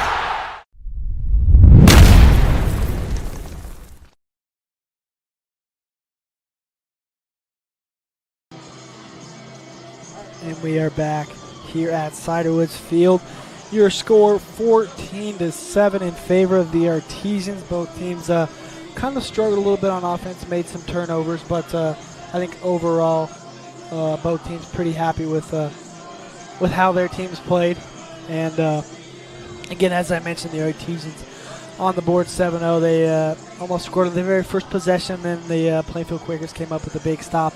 And then really for the Plainfield Quakers so far in this game on offense, they've just been handing it off to number 2 Noah Hessong, and he's been having himself a day. He's been marching it right up and down the field up until that last possession when they were forced to pass the ball and try to get a touchdown. But other than that, Noah Hessong's been the story for the Artesians, for the Quakers, and then for the Artesians, really been the story of the passing game. Tyler Atkins having himself a night. He's had some pretty deep balls to some good wide receivers who made some good catches, but the running game hasn't really been there for the Artesians. They've really kind of leaned towards the passing game and kind of what they did last game as well. So we'll have to see what both teams' game plan is coming into the second half of play. Quakers will receive here as we are just under a minute until the third quarter gets underway. Yeah, and like you said, Braxton, I mean, the deep ball passes, they've been a big part of this game on both sides for both teams. The Artesians, they had two, one to Hunter Stroud to set up a touchdown pass to Devin Brenner on the next play, and then another one to Garrett Skaggs, which also set up another receiving touchdown to Devin Brenner. He has 2 on the night, and then for the Quakers, they've had a couple. They've had one to Isaiah Miller, one to Grant Irwin. But another story that we need to look at here a little bit is Hunter Newell, the Quakers quarterback, number 6. He went out with what looked like a midsection injury, maybe a rib issue. He went out late in the first half, and he did not return. We're still waiting on word to see if he is healthy and well to play for the rest of this game. But until further notice, it's going to be Chris Stevens stepping up the starting quarterback. Yeah, a lot of question there with the Plainfield quarterback. You know, you got a guy like that going down. It's always scary. We're going to take this chance to look at some of the highlights here that we captured in the first half of play. Started off here with the hitch and go to Hunter Stroud. I thought he was in the end zone here, Jack. Yeah, see here he has a little cross move. He tries to shake him up a little bit more, and he just barely gets chased down to the 3-yard line. Yeah, I think this one may be the one to Garrett Skaggs again, kind of in the same situation. I mean, talk about a catch. I mean, he's right there. That's beautiful defense right there from Vanderbush, even better offense. And Devin Brenner getting it done, second touchdown. He pancaked a man on the same play. How about that? Talking about getting it done. Pancake a guy, score a touchdown, and right here he's going to fake block, seep right up through the middle. No one covered him. Yeah, he just ekes through everybody there. Leaks out. Yeah. Back of the end zone. Great pass, great catch. Too easy for the Artesians. Hand line set to boot it away. Quakers will need to have a good return here. Hopefully, if you're a Quaker fan, you have a good drive here, down by 7, of course.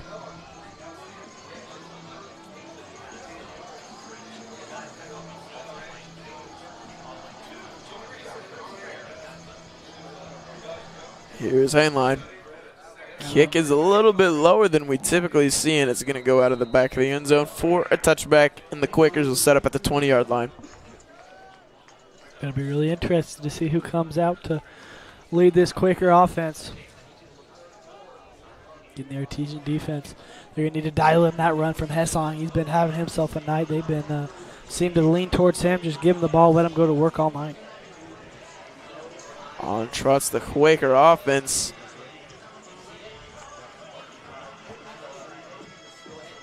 And it's Newell. He's back out there. He's healthy and he's ready to go. That's a really good sight if you're a Quaker fan right there. Yeah, so that's very good. Glad that he's healthy and able to return. Let's see what he can piece together here for the first drive of the second half. Newell himself is rolling out to the right. He throws about 10 yards down the field. It's completed to nice. Caden Vanderbush. Nice little completion there. I thought he was throwing that one to the sideline, and Vanderbush kind of just popped up in the picture there. But able to get right around the first down marker. I like that play call there, trying to do a little out route towards the sideline, find the open man.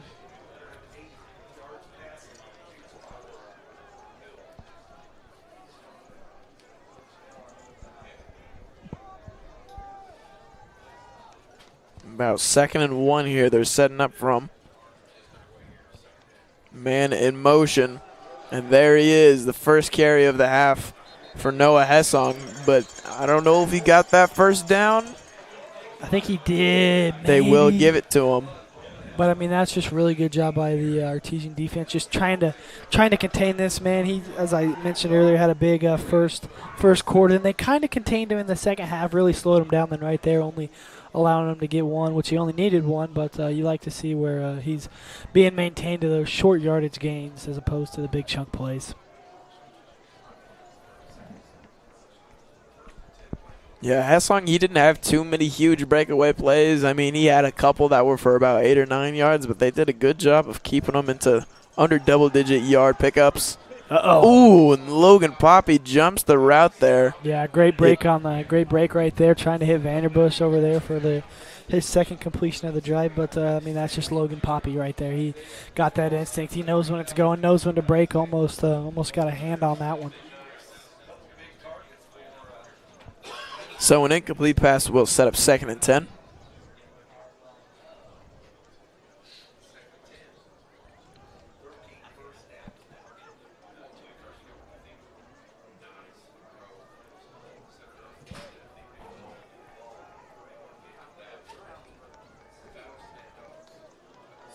Man in motion again. Hessong will take the carry into the outside. He'll pick up about 6 yards on that play. That'll set up 3rd and manageable. Let's see what the Quakers dial up here for offense.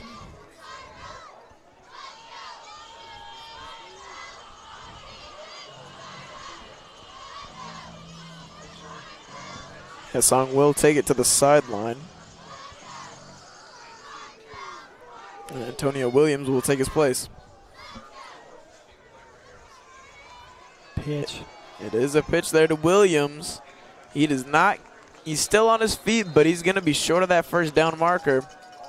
It looks like he'll be about 1 or 2 yards short.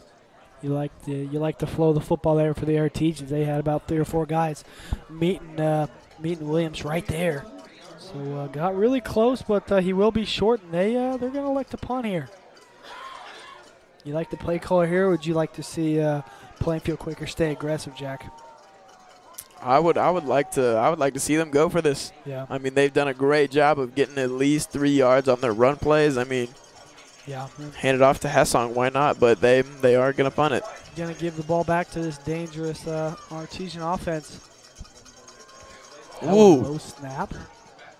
Able to corral it. Solid punt, though. It does take a little bit of a bounce backwards. And the Artesians will set up at about the 27-yard line, 26-27. Artesians will be led out by Tyler Atkins. Atkins had a pretty good night other than a pick. He wiped that away. He's had a pretty successful night. He's throwing it up to his guys who made some plays. He made a lot of the right reads as well. He had himself a night. They haven't gotten Braden Shrake too involved yet in the offense, but last week that was their main issue. They could not get the run game going at all. But tonight, I mean, it hasn't bothered him too much. Atkins has been able to take matters into his own hands and make plays of his own and get the offense going.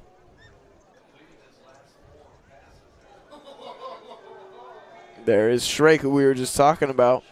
Picks up about 2 yards on that play. Yeah, Shrake, not much doing there for him, but able to dance around. Get a few yards there on the pickup, bring up a second and about 8 yards there.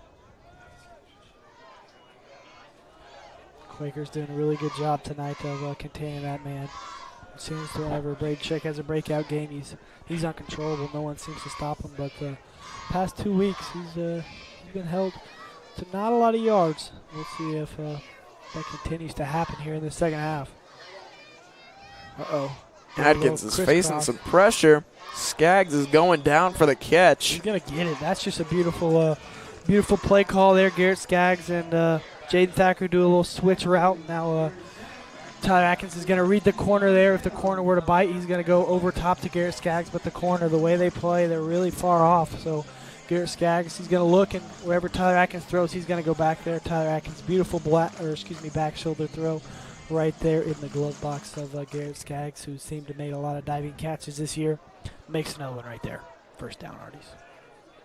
Atkins did face a little bit of pressure there from Landon Drennan, and he was shaken up on the play. He will stay on the field, obviously a key piece to that Quaker defense.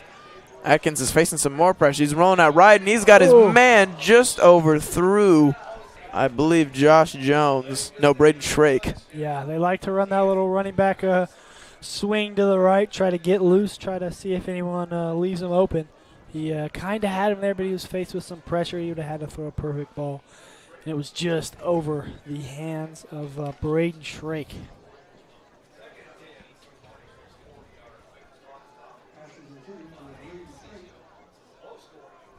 8:45 to go here in this third quarter play. 2nd and 10 Artesians. Jones in motion. Atkins does hand off to Shrake. He's got a little bit of room on the outside.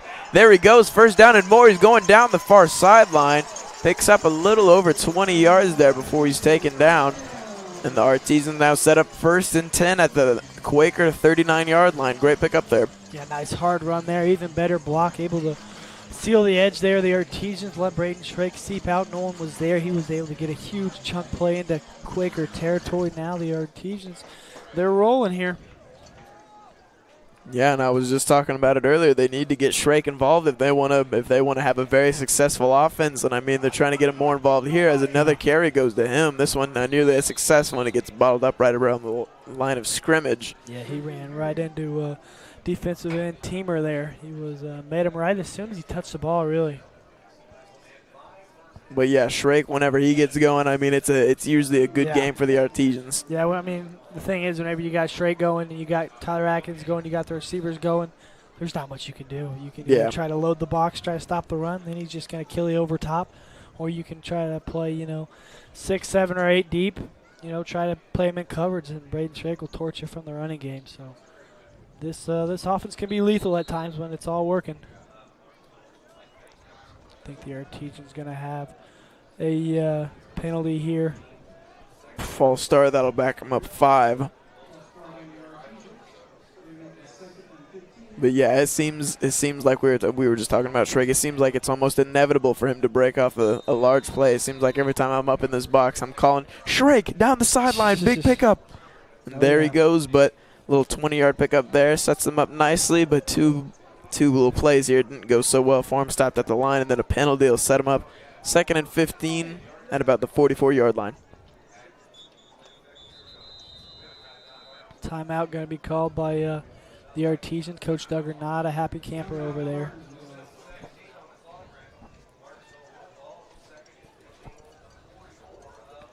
So 7:17 to go here in this third quarter of play. Artesians up 7-10 against the Quakers. Artesians been marching the marching the ball down the field here with some nice runs from Braden Shrake. They've had a little short yardage passes as well. But now they're faced with around a 2nd and 15. So we'll see Coach Duggar has in store here.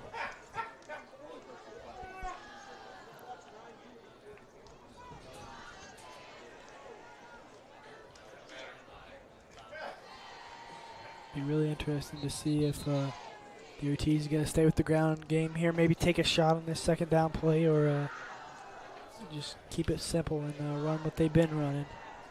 I think this is one of the scenarios where they like to kind of let Atkins survey it, maybe run a little option play, a little RPO, slant across the middle. I wouldn't be surprised if we see that.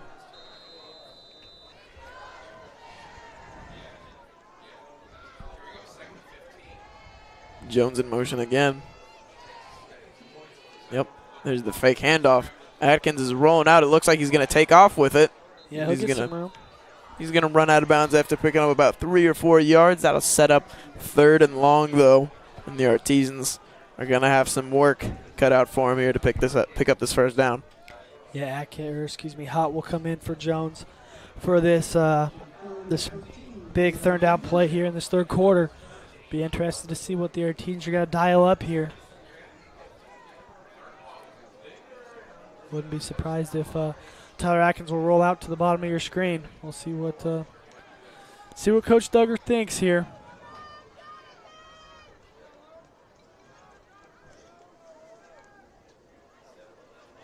Here goes Atkins.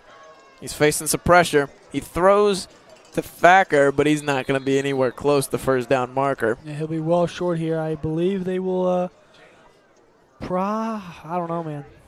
You're not in field goal range. You're in your own territory, or you're in the Plainfield Quaker territory here. I think they're going to go for it. I like this decision. Try to go up by 2 scores. Try to put it out of range for the Quakers. Gotta try to get him to jump. Quakers don't.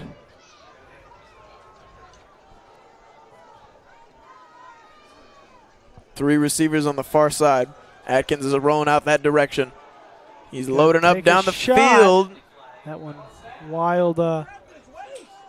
Incomplete, and there wasn't even really a receiver in the area. Yeah, I think he was trying to hit Hott down there, but Hott was tangled up with the Plainfield defender.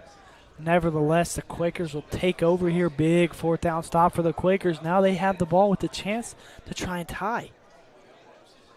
Yeah, big play there for the Quaker defense. Let's see what Newell's been cooking up over there on the sideline.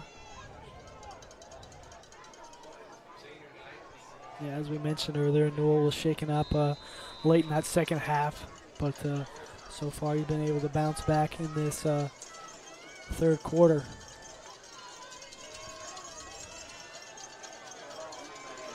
Stuff there. That was Noah Hessling with yet another carry, and he gets met by a swarm of Artesians.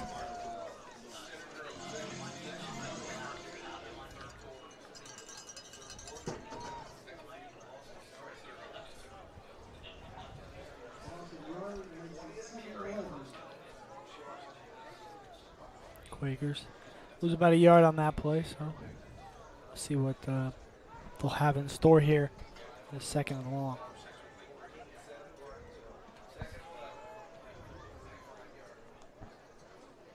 Here goes Newell. He has some receivers going deep, and he's looking for one of them. Oh, and what an adjustment. Oh, they're going to call him out of bounds, though. That would have been a great catch there by Grant Irwin. Yeah, that was a great adjustment there. I mean, that was great defense by the Artesians. They were right there. The ball just underthrown, which that's probably the only chance they had at a completion would have been underthrown. It was right there, able to come down with it, but like you said, out of bounds. Really tough break for the Quakers there. Yeah, I mean, Irwin, he's been everywhere so far this game. He's got the interception we talked about earlier. Yeah. He's had a pass completed deep to him. He's the leading receiver on this team. I mean, what doesn't he do? He's a stud, man. Quakers will roll out. Oh, he's facing the pressure. Avoids the sack. And he is going to go out of bounds. Yeah, he'll actually and it'll be a sack. He'll lose about 4 yards on that scramble. That'll set up 4th down and forever. And their punt unit is going to trot on out. And the Artesians get a quick stop, and they put the ball right back in their offense's hands.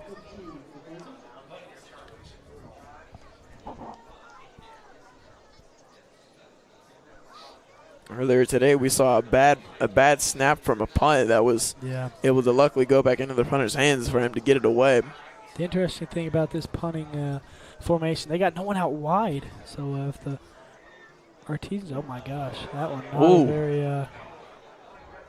not a very good kick. Yeah, the special teams unit for the Artesians they've been getting back there for those punts. He's just had to take it and get it off his foot as quick as he can. Yeah, they've been pressuring quite a bit on those, as you said. So now they get the ball just short of midfield. They'll have to set up shop 1st and 10. Another good stop by the defense. They've done this time in and time out ever since that score. Other than that, man, they've been playing really sound and fundamental football, stopping this Quaker offense.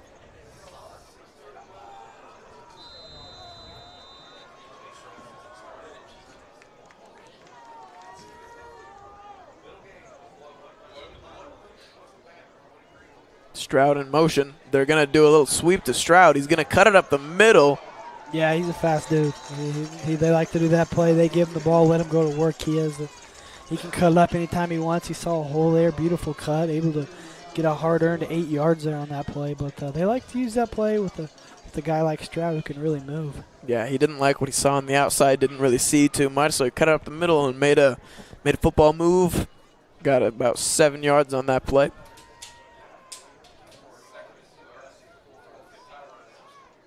It'll be a handoff to Shrake now, and he bursts up the middle. And there goes Shrake. Shrake is racing to the end zone. He's getting tracked down, and he's going to be just short.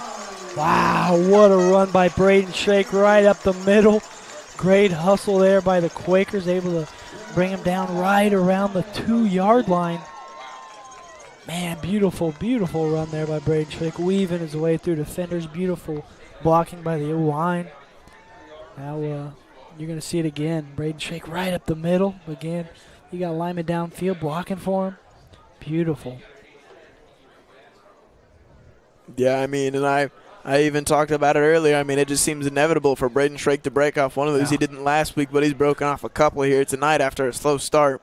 Tyler Atkins going to get swallowed up by this Plainfield D-line. Coach Thugger says, hand that one off. He probably should have handed that one off. It avoided that hit and probably would have been in the end zone. So loss of 3.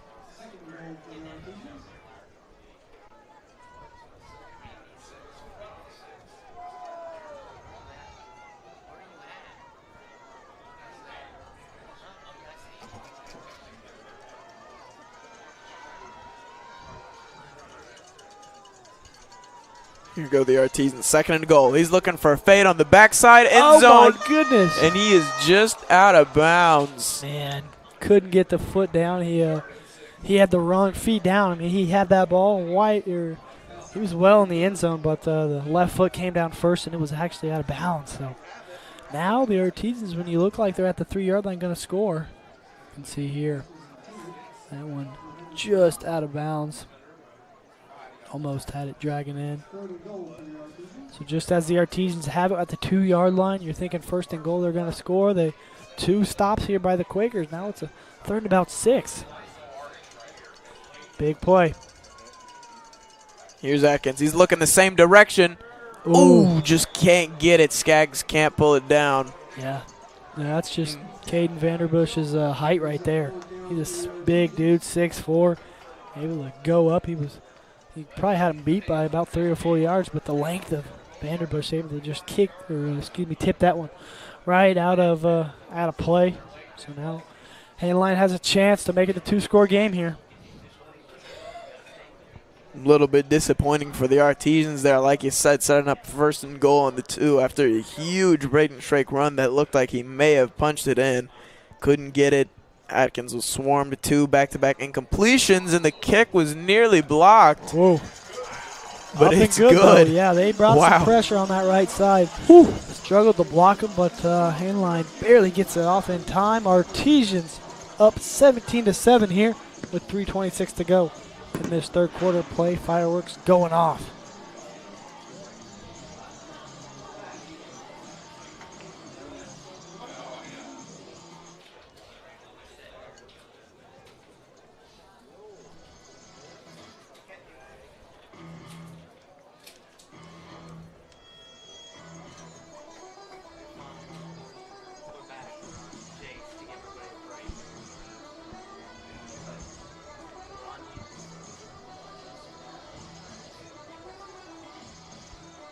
So big drive there by the Artesians, capped off by the touchdown. That's a big, or excuse me, not touchdown, extra point. That's a big field goal there from Hainline, because, I mean, he misses that one. You're looking at a one-score game, but the Quakers have the ball, but now they're going to have to score twice if they're going to want to overcome this deficit. Yeah, good job in the goal line situation there by that Quaker defense. Very, very, very sound. How about Hainline, man? It's always nice to have a guy you can just rely on for 3 points when you're inside the 30-yard line. That one. That will be Hainline's third touchback of the night.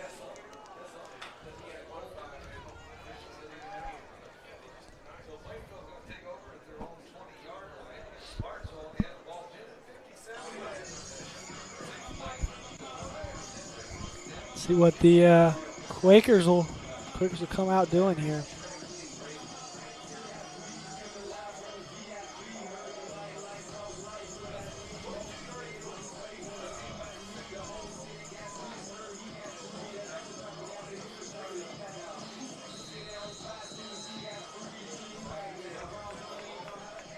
Here comes Hessong in the offense with the Quakers trying to answer here, down 2 scores like you said.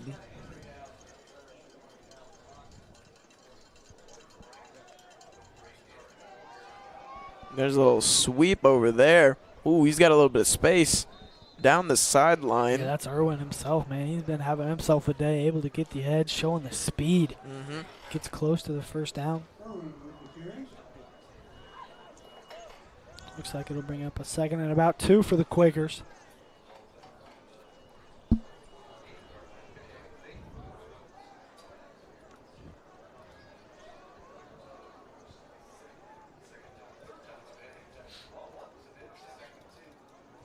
Irwin in motion again, but they're going to hand it off. He's not going very far. Yeah. He gets swallowed up there. Will be enough for the first down, though. So Quakers will have a new set of downs here. Just under 2 minutes and 45 seconds to play here in this third quarter of action. It's going to be a direct snap there to Hessong. Yeah, Quakers really just said, well, why give it to one guy if you're going to give it to another? Just give it straight to him. And they snapped it right to him, let him go to work. I think they may do it again. Yeah. You can see Newell is lined up in the running back spot. Uh-oh. They have a guy. Ooh, and it's deep to the backup quarterback. Backup quarterback / receiver Chris Stevens. We saw him take over in the late first half as the backup quarterback, and he makes a huge play there as a receiver. Well, how about that play call from Coach Woodard there? You're going to hand it or direct snap right to the running back, and then you do it again on the second play instead of running it, throw it back. I mean, they may do it again here. Ooh, they're going to get him for a false start, though.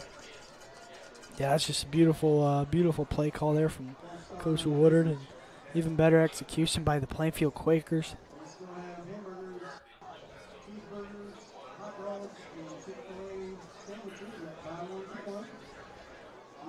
Stevens looks like he may be a little bit shaken up now, but he will stay on the field. Looks like they'll go back to a more traditional look.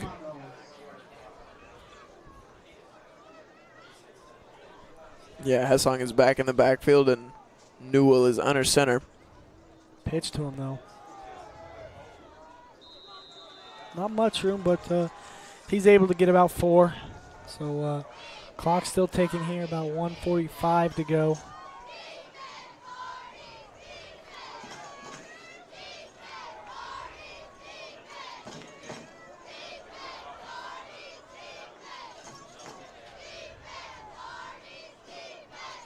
Newell's going to take it out of the shotgun now.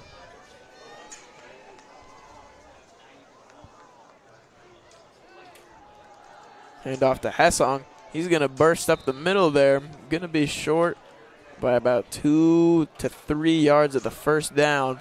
Now they'll have a 3rd and about 4, so it'll be interesting to see what the Quakers are going to do here. They probably are in 4-down territory, so I wouldn't be surprised if they're just going to keep feeding Hessong. They hurried to the line, but now they're getting some calls from the sideline. Newell takes a snap, hands off to Hessong again. He surveys and he goes to the outside. There's a flag on the play, but he's got enough for a first down. I think this one may be coming back, but that's a good vision right there from Hessong, able to bounce it outside, try to pick up the first down, but he won't. And they'll back up 10 yards from the spot.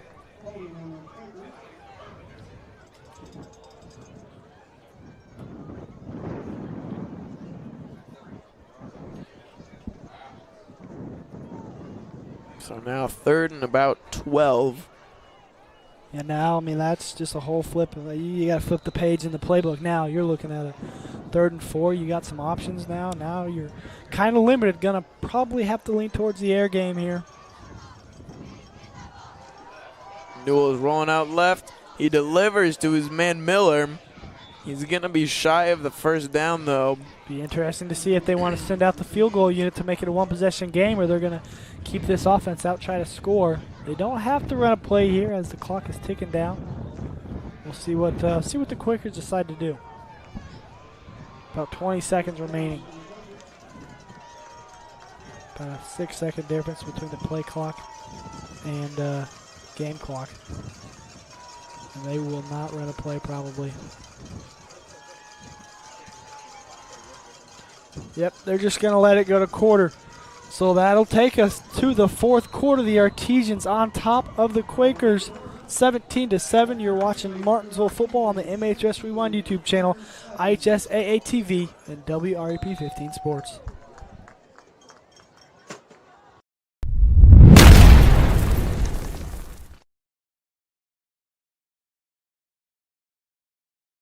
High school football fans, welcome back to Friday nights, to pure spirits, to pure sports. Welcome back to high school football. Fans, I'm IHSA Commissioner Paul Knighty, and I just want to say, welcome back! This is Friday night. This is Indiana high school football. This is your IHSAA.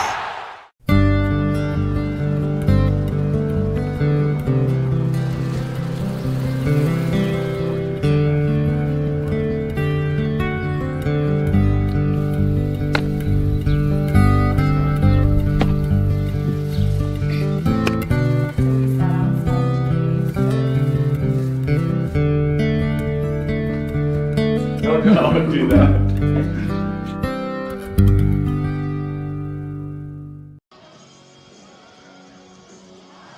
And we are back here at Ciderwoods Field, getting ready to start the 4th quarter of play.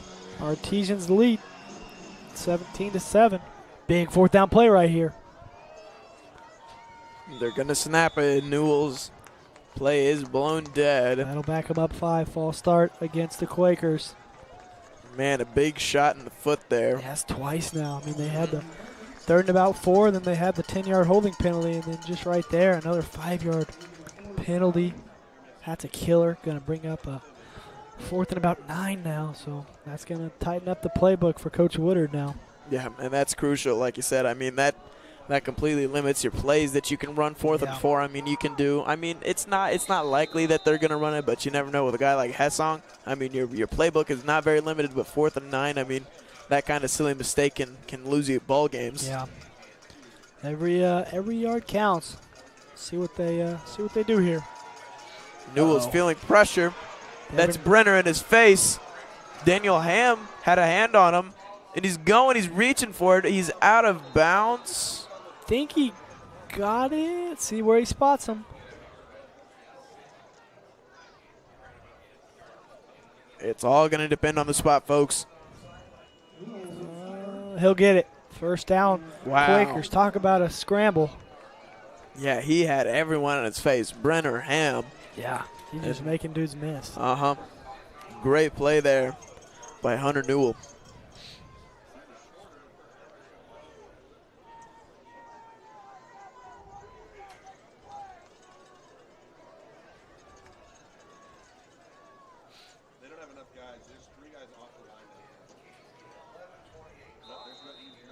Gonna have to use a timeout here. Quakers a little Timeout, Plainfield. little miscommunication there, so they're gonna have to waste a timeout, which is priceless here in a game like this where you want to have them all till the end. But the Quakers will have to use one here, so Artesian still have a 10-point lead against the Quakers. They would really like to get a stop here. Again, Quakers already in the red zone. So let's see what Coach Woodard's going to draw up here. Coach Trump talking to the Artesian defense here, so going to be very curious to see what's going to unfold here in the next minute or so.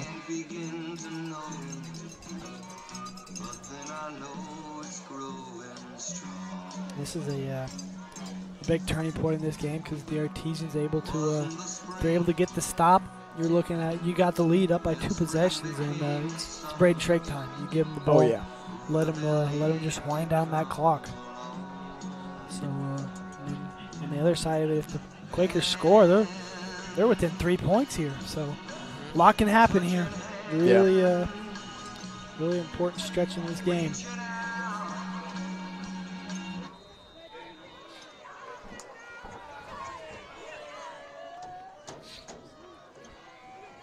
There's another handoff to Hassong. He's got room, and there he goes to the end zone. Touchdown, Quakers. Just as we said it, they score a touchdown. They come within 3, and right there, beautiful block by the O-line right up the middle. Hassong does the rest. He finally gets rewarded for the beautiful night he's had running the ball. He's been running it hard and long. And right there, able to get in the end zone, make it a 4-point game, and maybe 3 now. So that's a huge score right there for the Quakers. Yeah, that's exactly what the doctor ordered here. See, handoff, beautiful blocking right up the middle. No one's going to catch him. Give him 6. Ooh, that one almost blocked, but it'll go through. So now we have a 3-point game here. It's just when you thought it may get out of hand if they weren't to score. They're able to get it in the end zone. So now you got a 14-17 ball game. Quakers just 3 points shy. 11:20 to go here in this 4th quarter. Now every possession matters. Every play matters.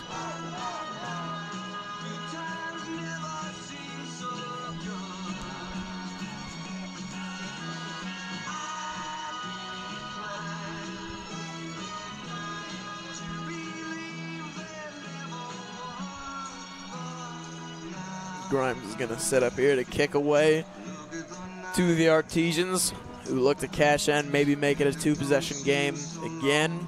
That would be huge at this point of the game in the 4th quarter. But we'll see.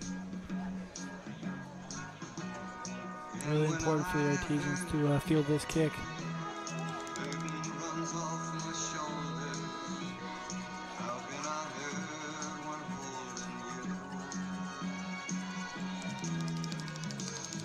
one booted.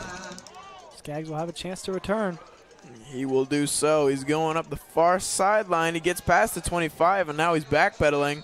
He's met by a bunch of defenders, and his progress will be stopped, and the Artesians will set up at the 29-yard line.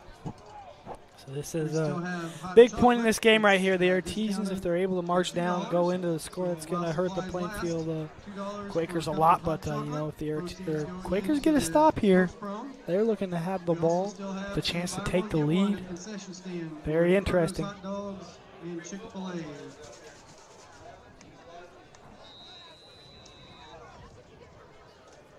So here goes 1st and 10.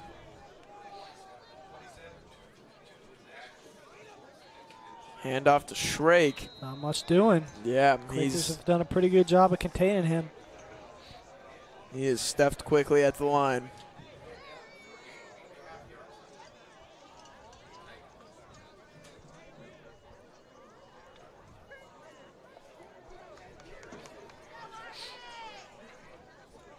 Have to see what the Artesians Gonna dial up here. Wouldn't be surprised if they maybe do a little RPO action with Shrake and some of the wide receivers out wide. We'll have to see. And the Quakers have the 3-down lineman and then an outside linebacker coming off the edge, it looks like. Ooh, slant route there to Knuckles, and it's just, he just drops it. It goes right through his hands. Yeah, like I mentioned right there, RPO had Knuckles wide open right there. Just right through the hands, though. So this will bring up a 3rd and long. Hott will come in. He's the 3rd and long, 2nd and long specialist right there. He's made a lot of big plays when they needed it this year. Let's see if maybe he can come through this time. Yeah, there's Hott, Knuckles, and Skaggs on the outside there in a trips formation. He's going to look towards him. Take Atkins a shot. Is looking. There's Hott. He had him wide. Just over the hands of Trevor Hott. And like you said, yeah, he was open. He had him on the sideline. That one could have been a killer for the Quakers, but they catch a break. So now we got 10-24 here.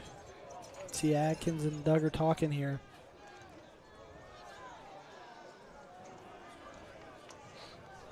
So here comes the punt unit for the Artesians, and the Quakers are going to get a chance here to tie or even take the lead of this ball game.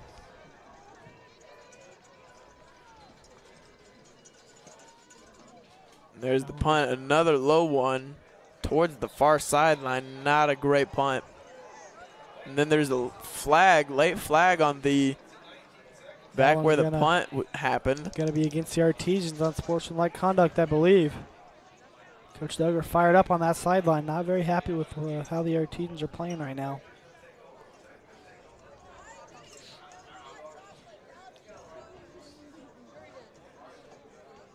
Some tempers are flaring here. Flag on the play. I think the refs are talking it over here.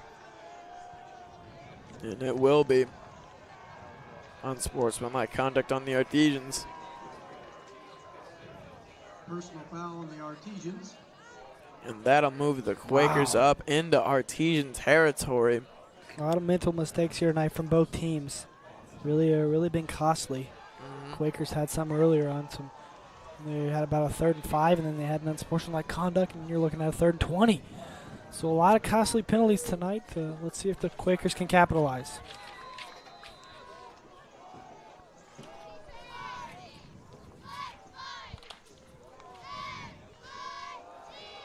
Here's another handoff again to the man of the night, Noah Hessong.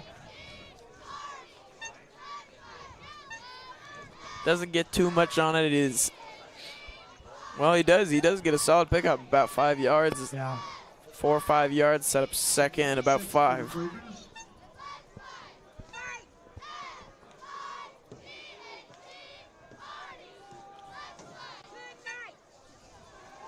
Here's Newell. He's surveying, doesn't see anything that he likes. He's pointing people down the field. He's rolling out right. He's buying time. Ooh. And it's just behind the hands of his man, Chris Stevens. Yeah, they're just playing backyard football at this point. They got a play call, but then whenever you roll out, it's just who can make a play, who can try to get open. And right there, the Artesians did a really good job of sticking with your guy, not allowing that completion. And we got a huge 3rd down right now. Both defenses have been doing great jobs here on 3rd down recently. Been getting off the field and getting the ball back into their offense's hands. Let's see if the Artesians can do it right back. See what the Quakers do. Handoff. It's a handoff.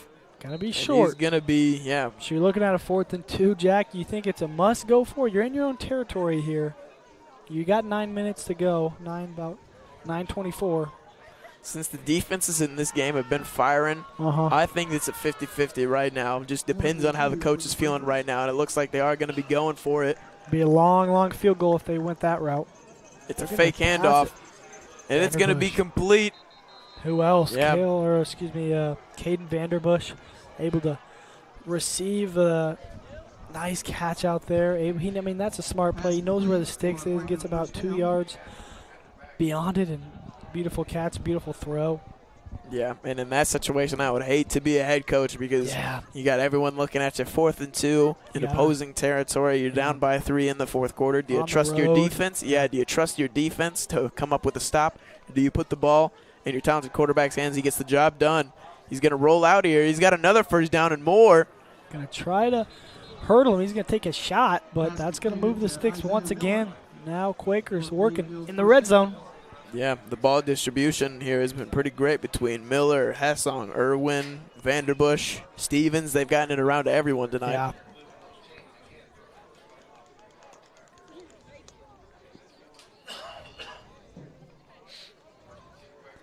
See if the Quakers will stick with the air game, which has seemed to be shown some success here this fourth quarter of play.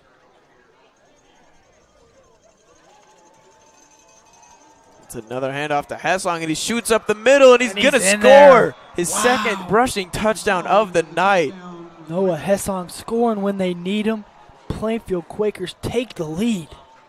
Man, his dominant running tonight is starting to pay off. He's breaking away those runs, and this Artesian defense is starting to let up a little bit here.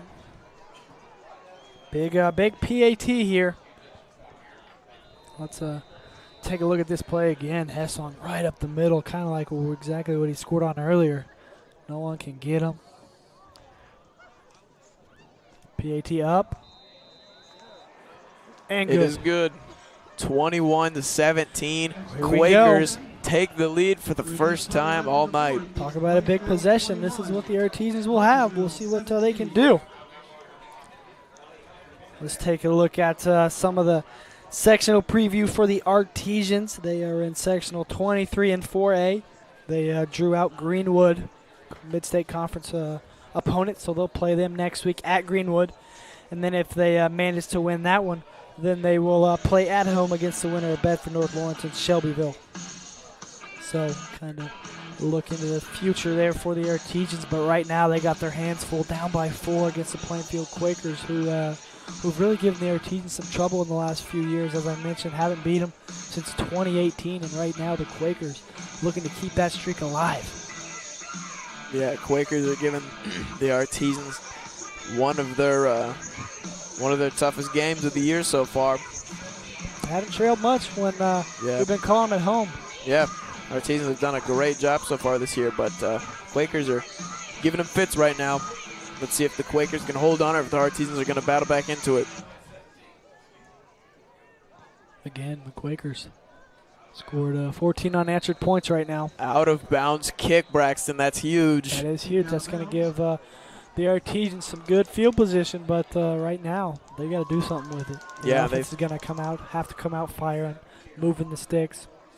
Yeah, on their chances of good field position earlier in the games, they haven't been able to do much with it. They've gotten a few yards, but then haven't been able to capitalize when they've gotten into the red zone.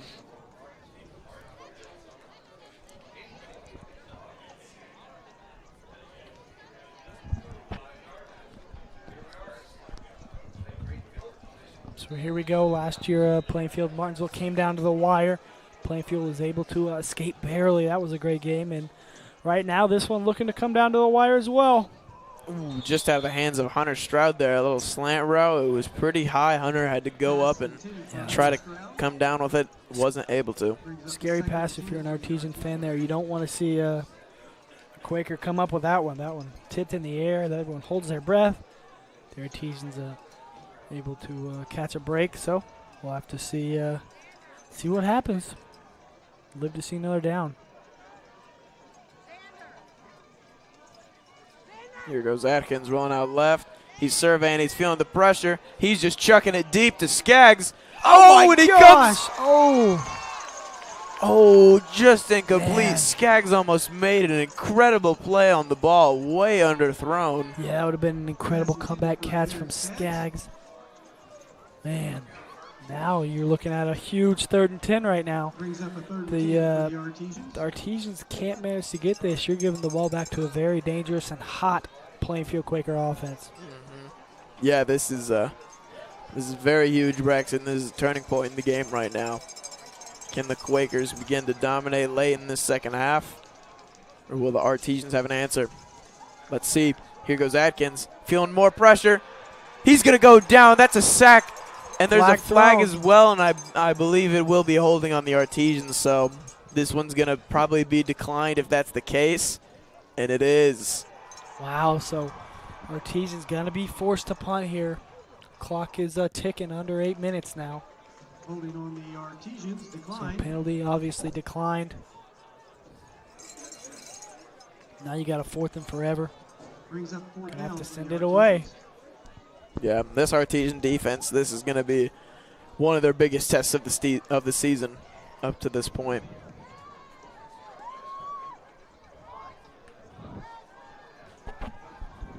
Putting in Hainline to punt. We'll see mostly Trevor Hott sending them away, but we'll see a new leg back there.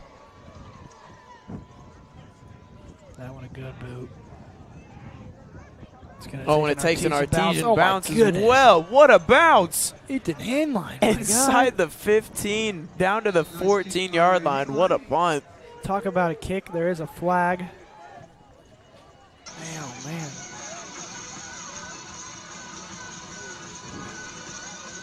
Wow, that one was all the way down to the 14-yard line. Oh. Face mask against the Artesians. I'm not sure how that happens when you're playing offense there, Jack. Yeah, I don't know. That's a costly mistake. That doesn't seem very likely to happen, but it did. So I think they may have to punt again here. And after a punt like that, I bet Hainline's not too happy with that. Yeah. So now let's see if Hainline can do it again. He'll be faced with a little bit deeper field position, which he had last time.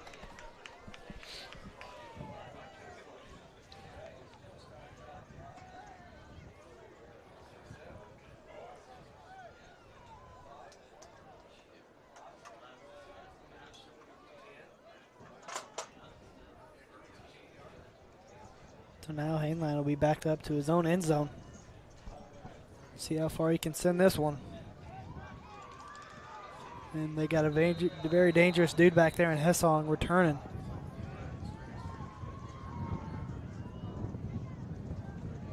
Ooh, punt may have been tipped. And it takes another great bounce. Wow. Another great kick from Hainline. And from the place where he punted, that's about a 57-yard punt.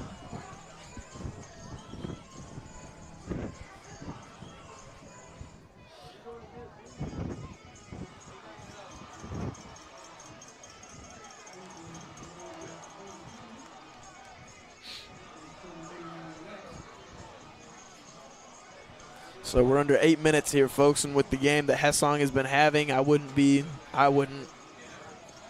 I was the coach, I wouldn't be doing anything but giving the ball to him. Get the clock running, try to get in scoring range, maybe even if it's just a field goal. That makes it a touchdown game for the Artesians, just a tie. Yeah. Quakers are in the driver's seat. Here's Hessong cutting it out to the outside. Gets about 4 yards on that play.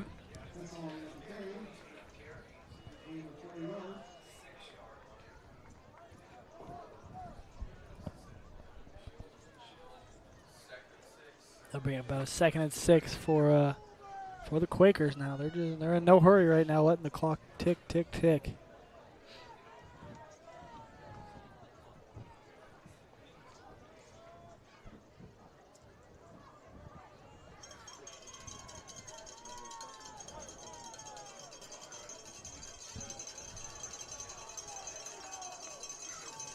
Newell takes the snap. It's a handoff to Hessong again.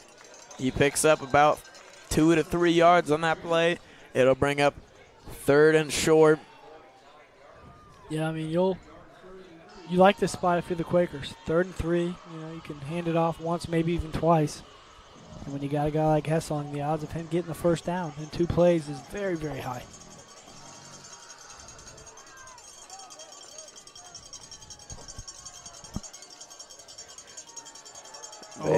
Oh, and Hessong is met in the backfield. He tries to keep his legs going. Artesian sent the pressure. It paid off. Stevie Drake almost made a huge play in the backfield, but Ben Field right there to clean it up. So now you're looking at a 4th and 4. Now they're forced to punt. Talk about a defensive stand right there from the Artesian defense. And they just got one. Yeah, and even then they still the Quaker offense, they had more time to bleed off their clock. They still had about 19 seconds to go on the play clock. They ran their play anyways. So talk about a defensive play call there by Coach Trump. Dials up the blitz, pays off. Artesian offense will get what they wanted, which is another chance. Here come the Artesians. Oh, here they come. Uh-oh. And he's taken down. Oh, my goodness. What a play. I'm not sure if it was design fake or something happened, but oh, my goodness, this is huge. Just when you think the Artesians have their backs against the wall, huge costly mistake by the Quakers, and now they are back in business. Setting up here at the 34-yard line are the Artesians. Wow, you're going to take a look at this one. I think it was an actual fake punt. Beautifully covered by the Artesians. They had some pressure, so Jack, this one's looking to be a good one, Jack. Let me tell you. Atkins fakes to the left, screen to goodness. Stroud. Great wrap-up tackle there. A little nervous on that one. I didn't see Stroud there. I just saw him throw it over to a lot of linemen in the area, but Stroud came out of nowhere. Yeah, good wrap-up tackle there. Hunter Stroud, he's a shifty man, but Harrison Beck got on that tackle pretty quickly.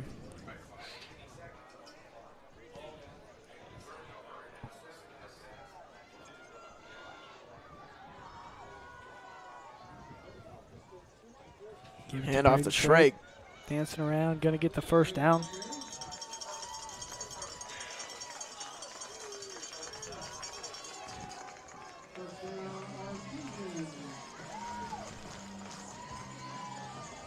Now the Artesians a few yards away from the red zone.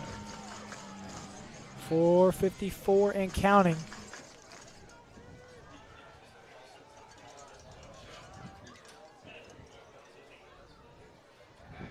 Atkins, he's looking left. He pump fakes. Ball is he is tipped. hit.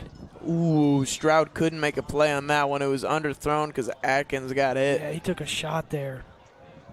Able to affect the throw. Stroud probably had a touchdown there. It will stop the clock there. 4:41 to go. Yeah, great play there by the Quaker line. I mean, without that hit, like you said, there's good chance that would have been a touchdown. Now you got a 2nd and long. They like this play. Oh my my. goodness. What a hit. Wow, talk about a big hit. That was a beautiful way to read the play call. Wow. They tried to dump off a little slant there. He was met right as soon as he caught it. Alex Holtzclaw. What a play. So now you got 3rd and long. What do you dial up here, Jack? I think you dial up whatever Tyler Atkins wants. Yeah. Atkins has been great on these 3rd down situations. Maybe not tonight, but throughout the season. Oh, they get a man to jump. They aren't going to throw a flag on the play. Play clock's winding down. He's got to do something. There's the snap. Atkins, he's feeling pressure. Screen there to Braden Shrake. He's got a little bit of room on the outside. There he goes. He is going to be short by about 2-3 yards. Here we go. This is a huge play call here. What does he dial up? Yeah, this is the play of the game, Braxton. 4th and 3. You give this Quaker defense the best play that you have ever concocted and run with it. I'm sure they're going to try to get him to jump, and they're going to look to Coach Duggar, seeing what he's going to call. I wouldn't be surprised if they try some read option type play. Atkins, he's rolling out right. Oh, he's feeling the pressure. He's got nowhere to go, and Atkins is sacked, and the ball comes out too. Doesn't matter because he actually gained a few yards on that, but Tyler Atkins took a shot. He's on the ground hurt. Quakers are going crazy. They'll have the ball with 3 minutes and 6 seconds to go, but right now, Artesian's really worried about their starting QB on the ground right now. He took a massive shot.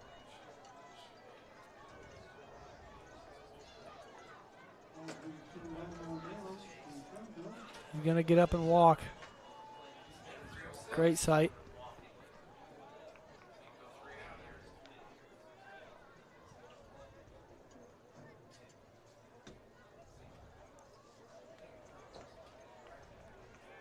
And they got the wind knocked out of them or something, but scary, very scary sight if you're the Artesians right now.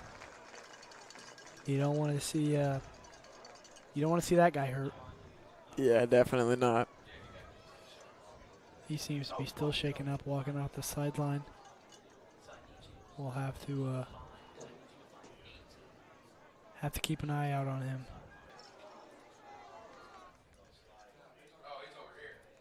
So a big stop by the Quakers here. 3 minutes and 6 seconds. I wouldn't be surprised if they're just going to hand. The Artesian defense going to have to get a stop here. Here's Hassong, always up the middle. Spin move there.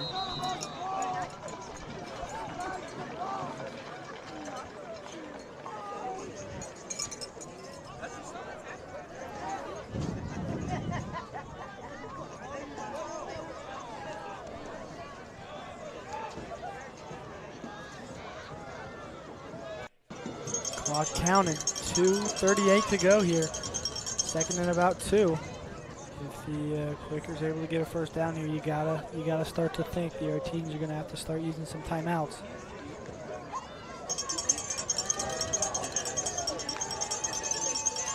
Here's another run from Hassong. There's a first down. Hassong picks it up. And we're just over 2 minutes to go here, folks.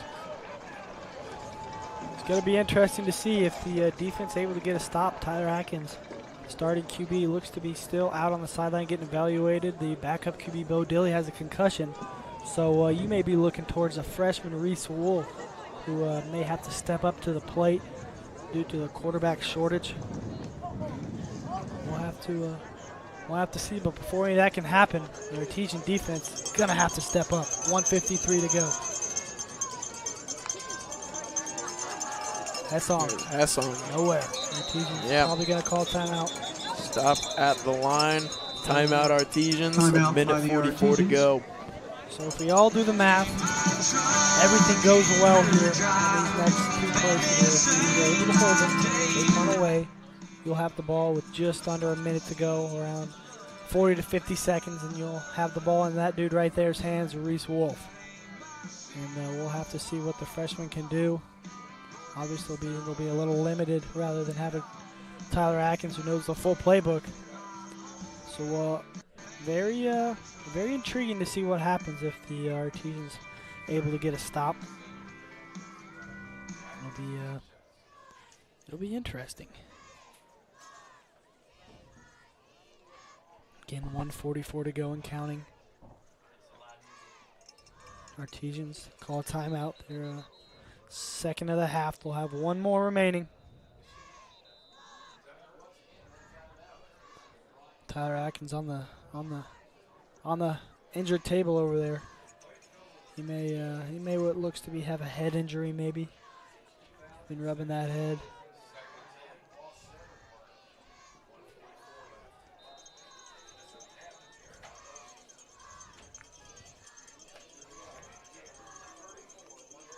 Oh, it's a bobbled snap. Trouble with the snap, and that's going to be a loss of about 10. Artesian's going to call a timeout immediately. Wow. Man, crucial error there. Big error from the Quakers. Now it's a third and forever. Third and very, very long. Now the Quakers will be faced with the challenge here. What are they going to do? They can either hand off the ball, and that'll tick off about 40 seconds to make it about 55 seconds when the Artesians would catch the punt. So they'd have just under a minute to work with. But let's say they do go the passing route here and an incomplete pass. That would stop the clock. Then the Artesians got a lot of time to work with. So be interesting to see what Coach Woodard does, to see if he's going to let this clock wind or try to put this game to rest and make a big completion.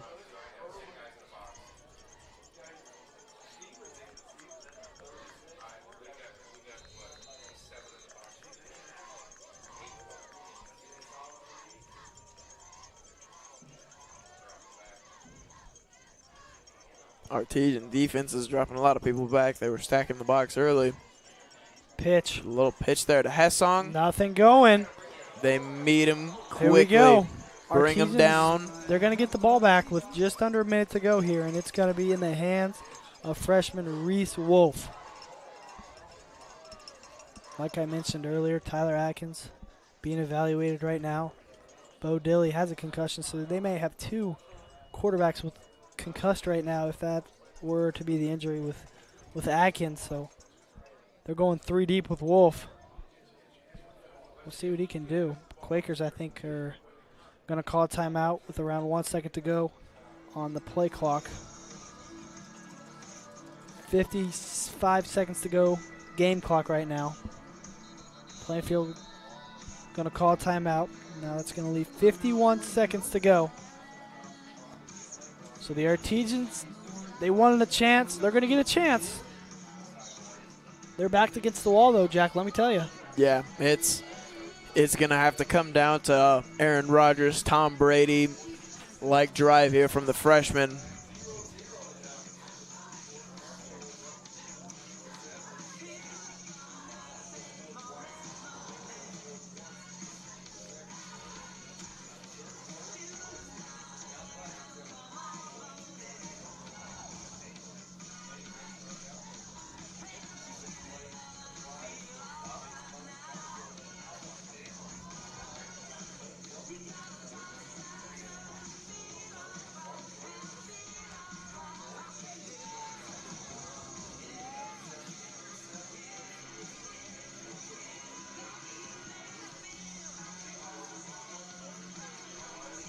Here we go. Quakers 4th and about 25. They will have to punt. Trevor Hott back to receive around the 45-yard line.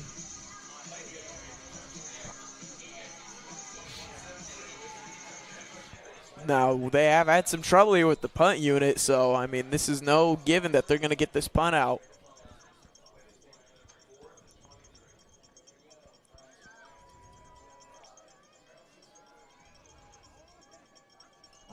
Here's a snap. Oh, punt's tipped.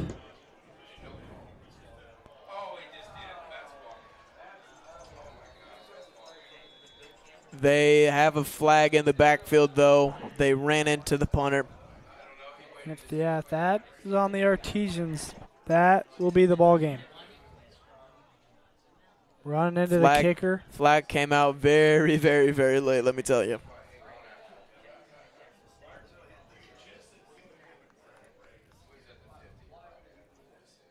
Ooh. Is it a first down? No, the Artesian offense will have a chance. It was running into the kicker. So they're 5-yard penalty. So the Artesians will have a chance. But they'll have their backs faced against the wall. They got their third QB deep in right now, Reese Wolf, the freshman. Yet to have any varsity experience. He did have he had one play about 2 weeks ago against Perry Meridian where he got in. But other than that, he's making his debut.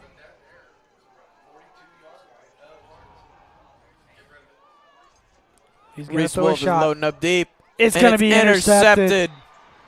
Wow. Beautiful interception there. Plainfield Quakers going to take home the win. Yeah. That's all she wrote, folks.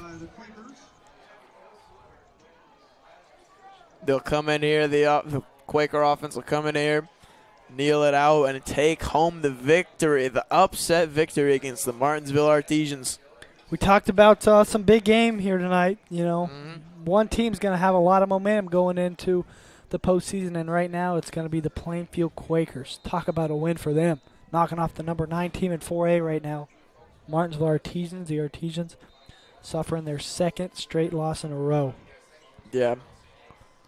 So they fall to 6-3, and the Quakers will upgrade to 4-5. So big, huge win for the Plainfield Quakers. They will, they'll advance. Another win in the win column.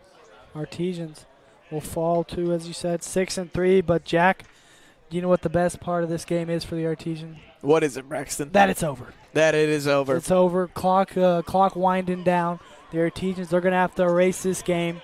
They're going to have to move on to next week, but they're going to be moving on with a lot of eyes open right now, as opposed to who's going to be suiting up in that QB spot if QB Tyler Atkins is hurt. So a lot of things are going to happen here in the next week. The Artesians again will start tourney time next week. They'll travel to Greenwood to play the Woodmen. If they're able to escape a win there, then they will be back here against the winner of Bedford North Lawrence and Shelbyville.